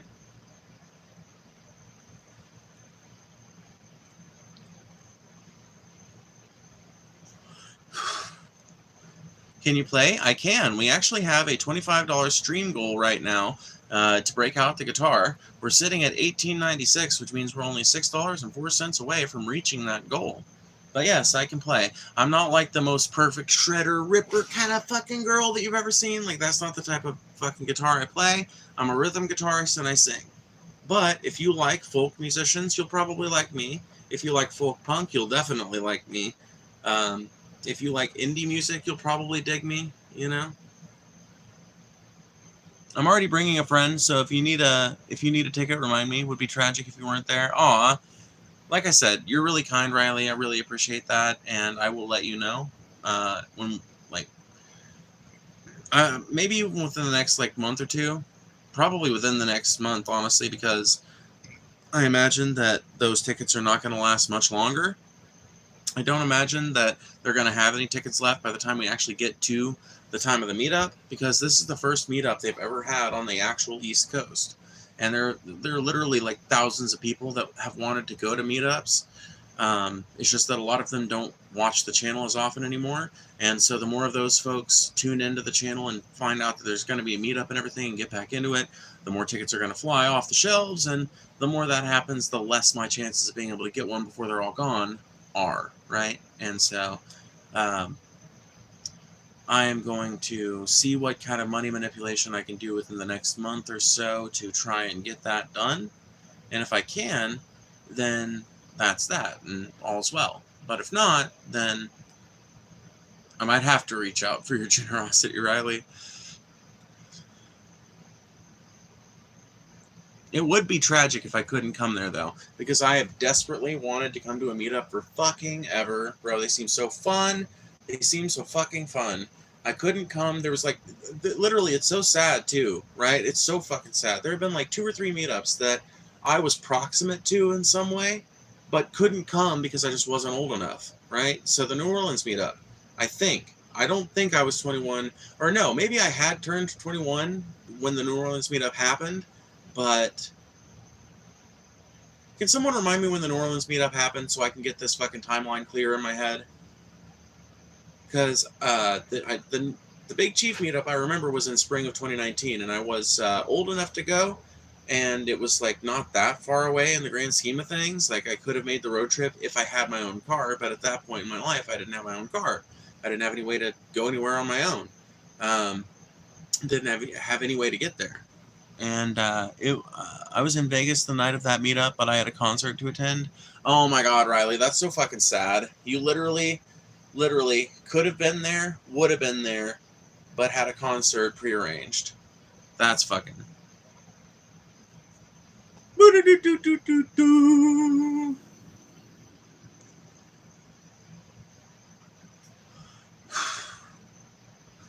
Yesterday? Yesterday what?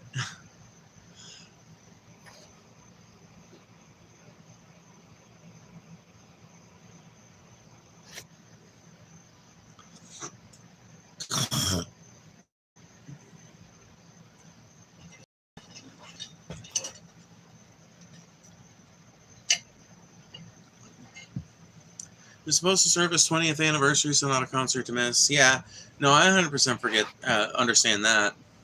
Especially because, like, you know, there's always going to be another DFF meetup. There's not always going to be another 20th anniversary, you know, for, like, a favorite band of yours. I added you in Discord so you can see it. Okay. Well, I won't be able to see it until after I get off the stream, but I did see the Discord request.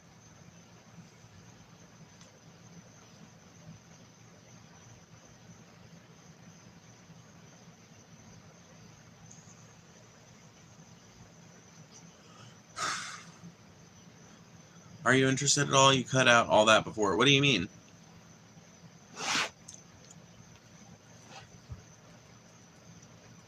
I cut out all of what? I'm so confused. When the stream went down? Oh. Yeah, I mean, I think I'm interested. I don't exactly remember what we were talking about, but I'm sure whatever it is will jog my memory. Phoebes, how you like your burger? Honestly, I think that you can go pretty fucking crazy with a burger and get a really fucking delicious burger. And I'm a big fan of that approach. So I'm down with burgers on the smoker, you know? Burgers that are like started with a quick sear on both sides to get that nice little Maillard reaction started, and then finished on a little pan that they sit in with the smoker going, so that they're not losing those juices. You baste every so often and just let it continuously soak in that juice so it never gets dry, right? And you don't want to let them smoke for too long, but they honestly don't need to. And once you've got a good bunch of burgers prepared like that, then you're going to need to spread some butter on those buns, right? Just a little, just like the thinnest coating of butter that you possibly can manage, or margarine. Margarine works even better. And then you toast them bitches. Toast them till they're nice and hot and have a nice, crispy kind of bread side. As far as toppings go, I think pepper jack cheese is like the superior cheese if it's available. If not, American is always welcome on a burger, especially high quality American. I know some people would say there's no such thing as high quality American, bro.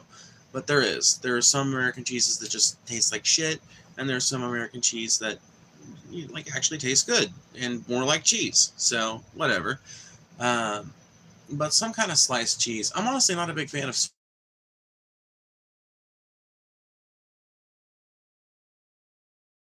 But usually it's going to be American provolone or pepper jack. And let's see here. Toppings. Pickle, onion, little bit of ketchup, little extra mustard, and a little squirt of barbecue sauce if you got it. There you go. Now you've got your perfect fucking heart-stopping burger.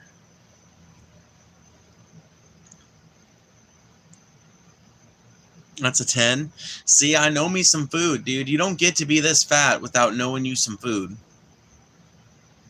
I like me some Swiss cheese on a burger, but I mostly do no cheese. Oh, I'll do a no cheese burger if the burgers weren't made with cheese. Like, if I remember to put cheese on the burgers, then they got cheese. But if not, honestly, I'll just do it without, because all the methods, in my opinion, to melt cheese onto a burger after you've made it in whatever ideal way it was prepared, all of them lend other flavors to the burger that aren't going to be there if you just have it the way it's made. So I'm of the opinion that if you're not going to put cheese on during the last few, literally during the last 30 seconds of cooking, then just don't do it at all. That's why when I'm making people burgers like a cookout or something, that's why I'm asking who wants cheese, who doesn't, or I'm asking the host, do you want me to do like half of these with cheese, half of these without? Because you got to make sure people got their choices, because you don't want people just having to throw a fucking cold ass slice of American cheese on their burger, because it's a total fucking it's a jarring experience from a sensory level, right? On a sensory level, it's a jarring experience to bite into a nice hot juicy burger, or even a nice slightly warm juicy burger, and then encounter the cold unforgiving touch of American cheese that's been sitting in the cooler or sitting in the mini fridge or whatever. It's just not a good look. It's just not a good texture thing. It's not good. So put your fucking cheese on the burger before you get done cooking it. Let it melt into the burger a little bit. Let this cheese kind of conform to the burger sides. It'll make it less messy too, honestly. Makes the toppings less likely to slide off. There's so many benefits to doing it this way. I don't know why anybody does it any other different way. My wife and I just tried Five Guys the other day. It was $45 for 2 burgers and 2 fries. Oh yeah, dude. Glitch Dash fucking Five Guys is delicious in my opinion. I think they have really fucking good burgers, fries, hot dogs, and all that shit. But it is a fucking king's ransom to eat there. 100%. Literally. You are going to pay a king's ransom to eat at fucking Five Guys. And it's just one of the things you have to accept if you really want to go to Five Guys. You're not going to get out of there without spending like $50 or something. I buy string cheese like a psychopath? Oh my god. Riley, what are we going to do with you?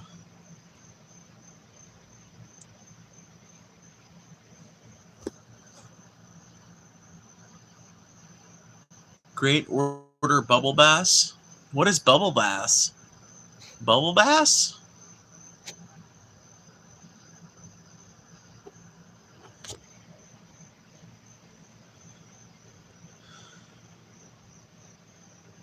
Watching Long Legs 2024, it's spooky as hell. Right on. I'm a caveman. I will eat cold cheese on a burger and not notice. See, I can't help but notice. Maybe I'm just too autistic to not notice, but anytime I eat a burger that I've tried to put a slice of cold cheese on, I cannot help but notice it, and it pulls me out of the experience of eating a burger every time. I don't know, like sometimes I feel like I'm a complete weirdo, because when I'm in the right headspace and in the right mood, my life kind of feels like a movie. Does this make any sense to anybody else? And no, I'm not saying I've got like a serious case of main character syndrome. I may have, but I don't think it's this experience that differentiates it. When I'm in the right headspace and things are going right, or even if things are going slightly wrong, but according to how I would expect them to go, and if things are a certain level of predictable, and if things are taken care of to a certain degree, I will enter this mode where it's almost like everything is perfect. I don't know how else to put it, but it gets like colors are a little brighter, and the memory sticks a little more when I think about it later, and I feel happier. And maybe that's just like local woman describes setting things up so that she doesn't have the aching fucking stress response that comes from living in modern society. Is that what's I'm going through? Am I just like experiencing what it's like to have a brief pocket of life that's not just filled with a running and persistent stress response?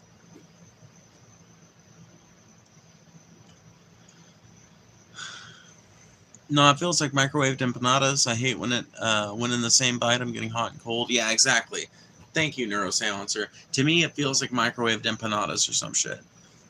Everyone in my movie has first character syndrome. Yeah, me too. New burger, triple meat, chili cheese, Whataburgers with jalapenos and pickles. That just sounds like too much, honestly. I like the double quarter pounder, but that's about as far as I go with the weird like double patty sandwiches. I don't even make a double patty when I'm at home. Like that's how little I believe in them. I think that's the true test of a double patty sandwich. Will you make one if you're sitting around at the house? And I think most people's answer is no, not unless you're eating smash burgers or something like that. If you're eating smash burgers, there might be an actual argument for them. But otherwise, you're just a weirdo.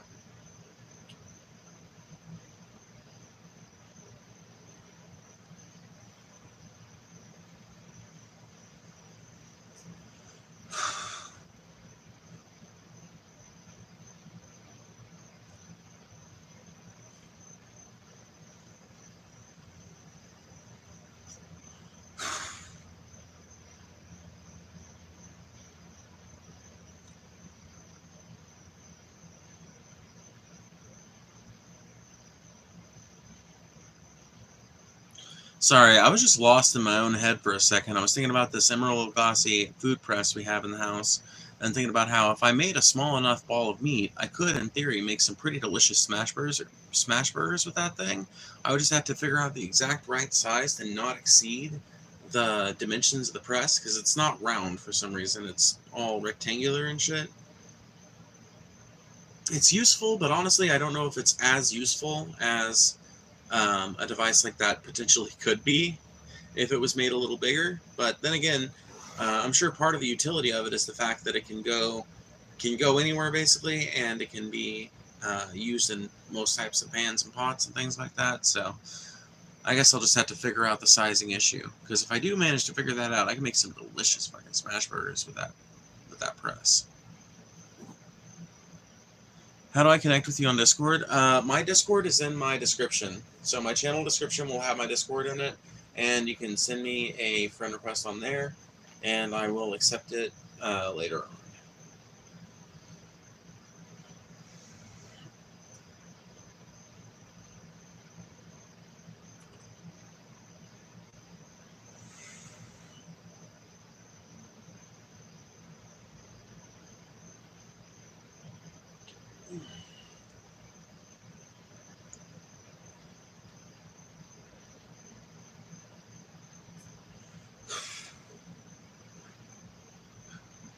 You should cook something on live. I should. You're right. I really should. One of these days, cook something on live, because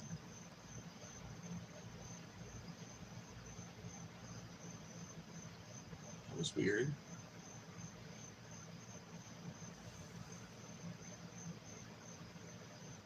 Anyway, I should really one of these days cook something on live, because I think that would be really fucking fun. Cooking show, hella. Add Sir Francis bacon to every burger. Yes, I agree. Bacon is pretty good on burgers. That's 100% true. That's at home, at fucking restaurants. It doesn't matter. But yeah, cooking. I would love to do a cooking show. My kitchen is kind of fucking in shambles right now, honestly, because our house is fucking old, decrepit, and needs a bunch of repairs. But that's aside the point.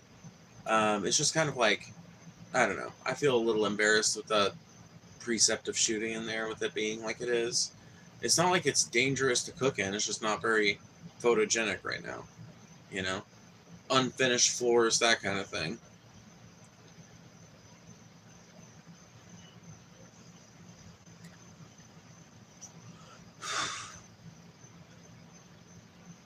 Yeah, I could definitely do a cooking live stream. I just don't like.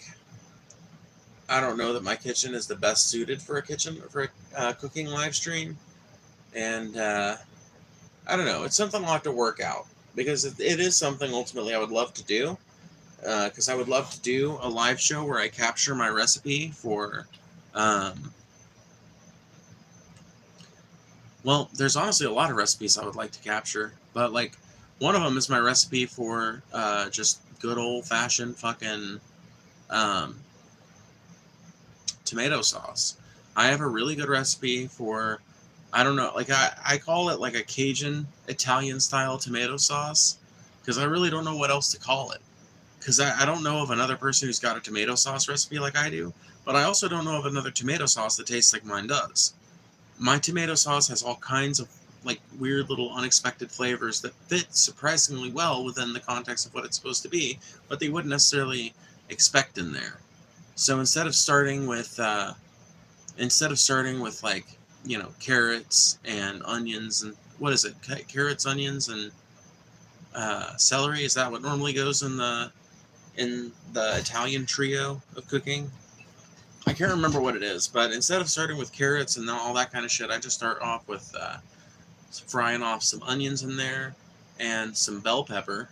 I'm not going to tell you guys what kind of bell pepper, but when it comes ripe, there is a specific type of bell pepper that I use to give my recipe a signature kind of flavor profile, and it adds like a wonderful sort of color to the sauce and the little bits of it floating in there. But I fry up that bell pepper and that onion until it's nice and fragrant and starting to look a little brown at the edges, a little translucent, you know, starting to get nice and cooked down. And then I add in the garlic, let that cook off for a second, let it get a little bit of reaction going. And then from there, it's just beef stock, a little bit of beef stock to kind of like deglaze the bottom of the pan, scrape up all that fond, let that cook down for a few seconds, and then I take it off the heat, and then I sieve in a bunch of tomatoes. I can either use fresh tomatoes that have been cooked and skinned and peeled and all that shit, and then I can macerate them through the thing myself and just like do that. But if I'm using fresh tomatoes, I'm more likely to cook them off and then put them in like a food processor or something, get them nice and liquidy and all that shit, and then sieve them through. And that'll take out most of the pulp and the big chunks and things like that. And most of the actual tomatoey parts will fall back down into the sauce. Um, do enough of that until I've got as much as I'm trying to make, and put it back on the heat, mix it up some more, add some beef stock if I need to get it up to the exact right watery consistency that it needs to be in order to simmer for 4 hours. It sits and simmers for about 4 hours, and then once it reaches a consistency, I always make it for pizza sauce, but honestly, it's a sauce that I've used in pastas, and it works well that way too. It just has to be liquefied a little bit, usually by the addition of a canned pasta sauce or something like that. But part of me wants to like make 2 different versions of it maybe next time I go to can some up. That way I've got some that are ready-made for pizza sauce, and I've got some that are ready-made for spaghetti sauce. But yeah, it simmers for 4 hours to get to the right consistency that I want it to be in order to use it as pizza sauce when I open it up. And then I can everything I got, and whatever is left over I use to make a couple of flatbreads the next day. How's y'all's night? Pretty good. We're just talking about cooking right now. I'm guessing it's red and yellow bell peppers. Beef stock, I use pasta water myself. The watery starch goes very well with sauces. Yeah, I mean, if I've got pasta on hand, pasta water would work, but I like beef stock because of all the flavors that it brings with it. I like adding that sort of like meaty flavor, even though my sauce is not a meat sauce at all. I like adding that sort of nice umami profile that comes from things like a beef stock. So that's why I usually add it in as sort of a reducing agent rather than just plain water or pasta water. But pasta water works as well. Like you said, the starches complement it nicely. Pasta water does have its own little unique flavor. Although I will tell you, one thing I have figured out as I've descended into my culinary dreams and gotten way more into cooking is that adding a couple of bouillon cubes, basically turning any boiling water you've got for any little thing you're making, adding the correct bouillon cubes to that can really elevate the shit that you're making. For example, anytime I make a pasta dish, I don't just boil it in regular old water. Anytime I make a pasta dish, I get up the amount of water I think I'm going to need to boil that much pasta, and I let it get up to boiling. I throw a couple of bouillon cubes in there until I feel like it's got the right color, and throw a little bit of salt in it. Taste the broth after, like, obviously blow on it, let it cool down. Then taste the broth, make sure that it's at the right saltiness level, make sure it's not too harsh or anything like that, which honestly, even if it's a little bit salty, the pasta is not going to absorb a lot of that.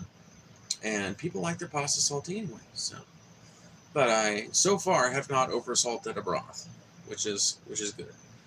But yeah, ever since doing that, and I'll do the same thing with potatoes too. Like anytime I'm boiling potatoes, beef stock, or not stock, but bouillon cubes, which turns that into beef stock, and then it's just delicious. It's a great way to fucking introduce. It's a great way to introduce little hidden underlying flavors into things, and to make sure things are flavorful throughout, you know? But it's definitely not something you have to do.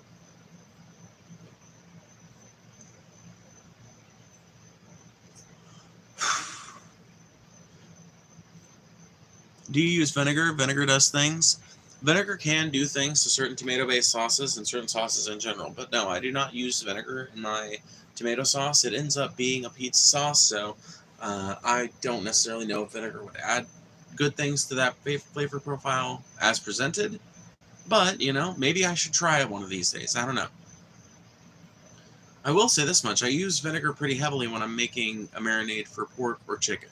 If I'm making a marinade that's going to involve pork or chicken, it's going to contain either a little bit of pickle juice, if I've got pickle juice on hand, or it's going to contain about the same amount of vinegar.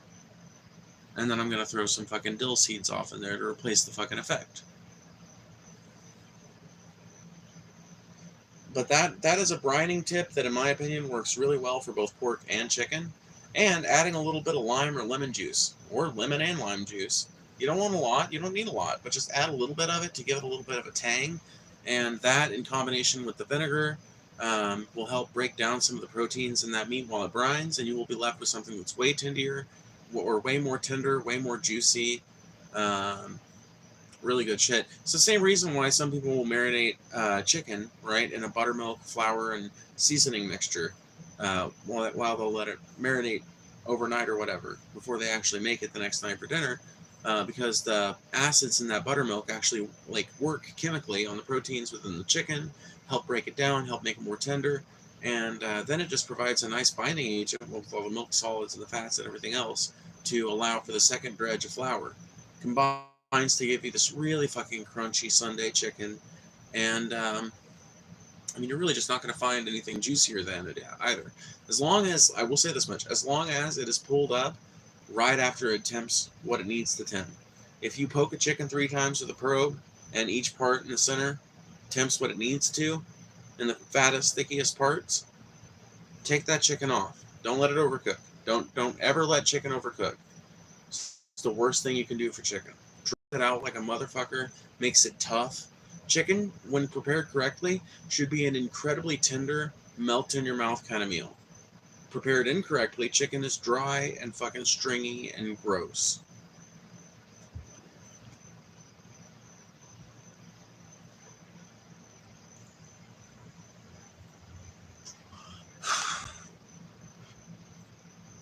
Oh, what's up, Dylan? It's been a long time since you've been in here.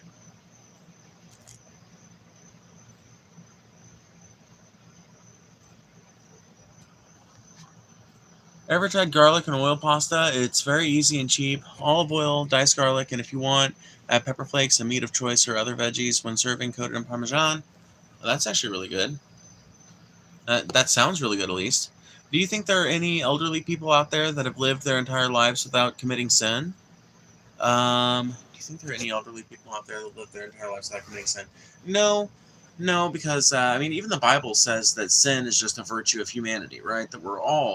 Um, that we're all sinners who fall short of God's grace, right? So the biblical wisdom on this would tell you that no, there's not a single elderly person living that hasn't sinned at least once throughout their life. You got to remember, sin can include things like thoughts.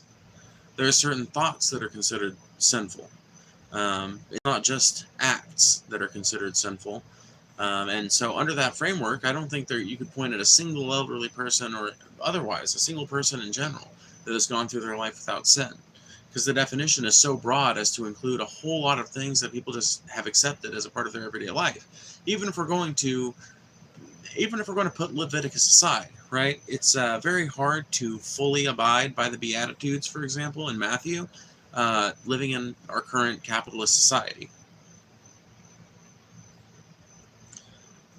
I've made it a couple weeks ago, and I can attest it is very good. Well, that does sound very good, and something like that is something my family could make super easily without even spending any money, really. We'd have to buy the olive oil, I guess, but we grow our own garlic. We grow our own garlic, and because we grow our own garlic, we've got a pretty fucking decent, supply of big old garlics.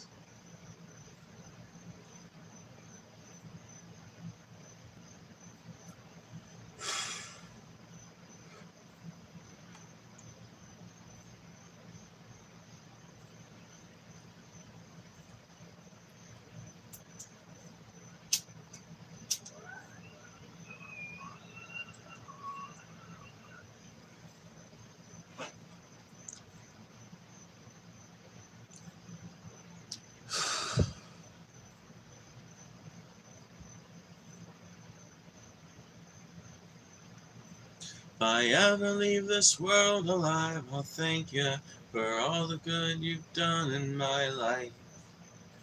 If I ever leave this world alive, I'll thank you.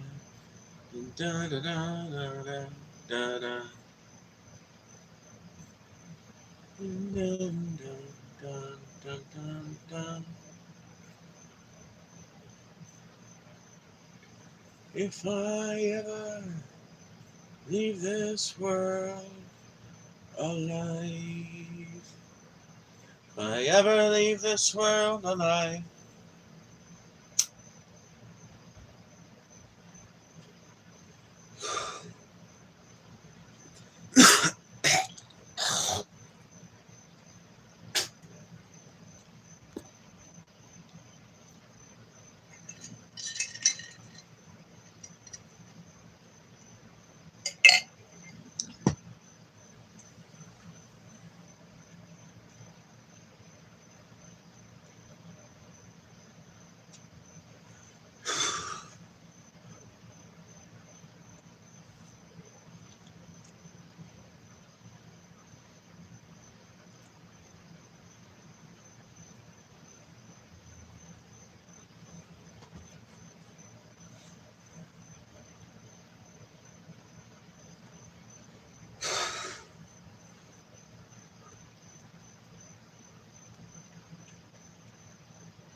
Will you help me repair my gate? Will you help me repair my door? Did you find what you were looking for? Would you help me repair my gate and door? Would you like a slice of lemon pound cake? Would you like a slice of lemon pound cake? You can have as much as you'd like to take. Would you like to have a slice of my lemon pound cake? Got Afro Man on the mind? Yeah. Why did the Warren say narcotics and kidnapping? Why did the Warren say narcotics and kidnapping? Why did the Warren say narcotics? Okay, well, I understand the narcotics, but why kidnapping?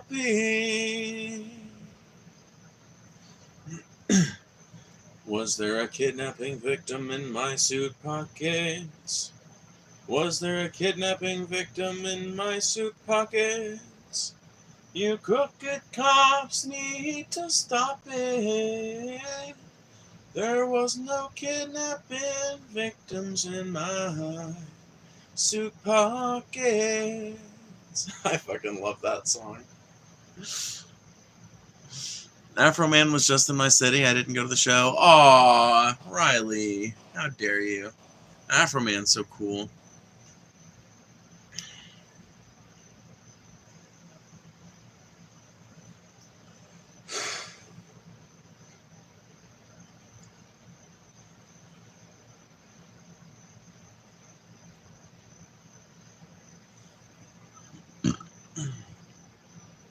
I love how the PD got so triggered by that song and music video, they sued him for it. Oh my god, I know. They sued him, dude. Literally sued him for defamation and all this shit. Or I don't even remember what it was for, but it's a ridiculous fucking lawsuit.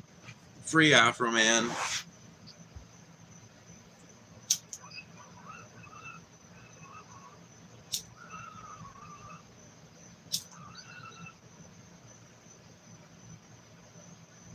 Y'all, can I just vent about something real quick? As time goes by, I see it less and less likely that I spend the rest of my life in Mississippi. And if I do, there's going to have to be some major fucking changes to the way that I'm living and everything else. Because I keep finding myself in this loop of just thinking, like, I cannot wait until I move back to Missouri. I've been wanting to do that for months now, bro. Months now. Months, dude. I'm so sick to death of Mississippi's backwards fucking bullshit. People will say, oh, Missouri's still the South, Missouri's still the Midwest, blah, blah, blah, blah, blah. It's a red state, blah, blah, blah, blah, blah. Yeah, fuck, you don't fucking know what you're talking about, okay? Missouri ain't got shit on Mississippi's level of ineptitude, bro. Missouri ain't got fuck or all on Mississippi's level of ineptitude, bro. Roads in Missouri are, for the most part, functional, outside of a few fucking underfunded neighborhoods. But when it comes to the roads that get you to and fro, they are well-maintained, well-built. They are well-built, well-maintained. They fucking make sense for the most part.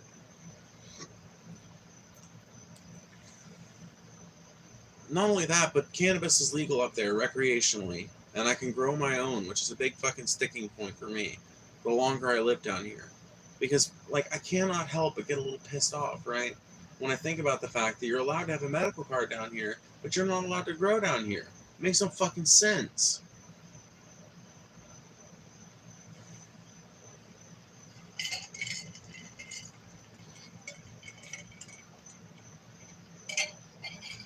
What do I like about Missouri? Number one, I would say the infrastructure. Obviously, it's just as car dependent as every other part of the United States, or most other parts of the U.S., I should say. There are walkable areas in this country, but for a place that's as car dependent as it is, Missouri does a pretty good job of it, right? It's pretty easy to get around in Missouri, and even if you don't have a car, there are a lot of taxi services, even in small towns and shit, to help you get from place to place. There's some bus services and shit. I like the fact that Missouri has recreational cannabis legal, and it's a part of their constitution. You know, it's not just like some ballot measure or something. It's actually in the Missouri Constitution. It's constitutionally protected. I like the fact that Missouri has cannabis lounges where you can sell food and drink and let people consume cannabis and shit. I like the fact that zoning restrictions don't prevent a cannabis store from being located near one.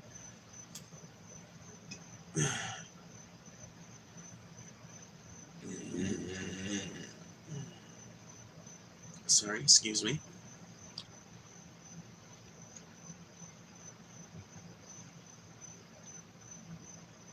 Are you white?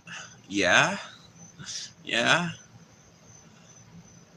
Man, not even Oregon has that yet. Cannabis lounges? Oh, dude, ignore. You got to look into it. Look up Missouri cannabis lounges. You'll find all kinds of listings. Yes, it is legal to smoke cannabis in Missouri in public if you are in a business registered for that activity. And that is a completely legal activity to be registered as a business for. There are cannabis lounges in Missouri. One of the only states in the union with that, by the way. Missouri has also legalized the plug, basically. So there are two different types of cannabis businesses, right? There are traditional cannabis businesses that use like the big Apple.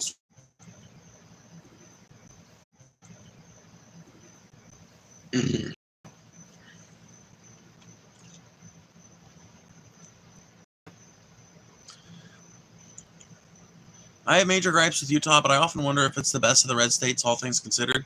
From what I can tell, it pretty much is, yeah. Oregon, why are you slacking on me? Like half the bars in Portland. Oh, am I frozen? Can you guys see me? Can you guys hear me?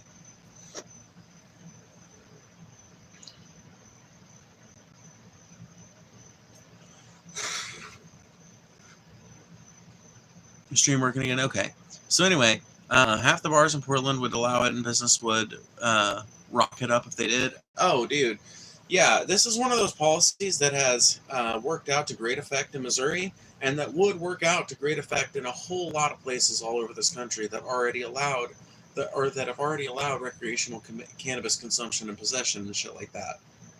Going from that to having legal weed lounges is not that far, and it's not that far from having legal weed lounges to having like places where people can sell like liquor and shit. Because right now a weed lounge can't be a bar. Like you can't. But then again, I don't. I'll actually have to look at the regulations. I don't know for sure. I don't know that you can allow cannabis smoking in a bar yet, but I do know that you can have purpose-built cannabis lounges. So you can, like, that's not a far fucking, that is not a far stretch, right, from having a venue, like a big concert venue or something like that, where you can smoke weed in there. Sure, you can't have liquor, not right now, but you can have weed in there. Like, imagine how many fucking different rappers might fucking swing through a place like that. How many different folk musicians that have a liking to weed might swing through a place like that. I mean, it really does open a fucking avenue for business that has not existed in America.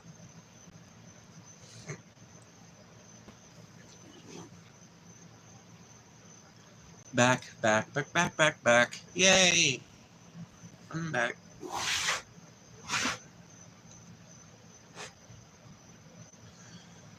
Oh.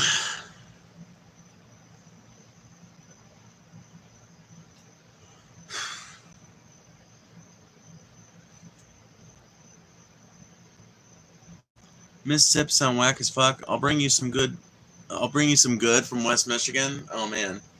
Oh my god. That's gonna be fun. Trust me, that's gonna be real fucking fun. Oh my god. Part of me hopes that I'm able to get up to Missouri before then and like access me some good, but we'll see. We'll see how things play out. pro-business states, but they limit selling pot. I know. It's fucking retarded. Anyway, I'm going to go ahead and get off here. Thank you, guys. Thank you to everybody who donated. Thank you, Glitch Dash, for donating memberships. It's always appreciated. And we'll coordinate more as time goes by. But yeah, I will see you guys around. And thank you guys so much for hanging out and everything. And I will see you guys later.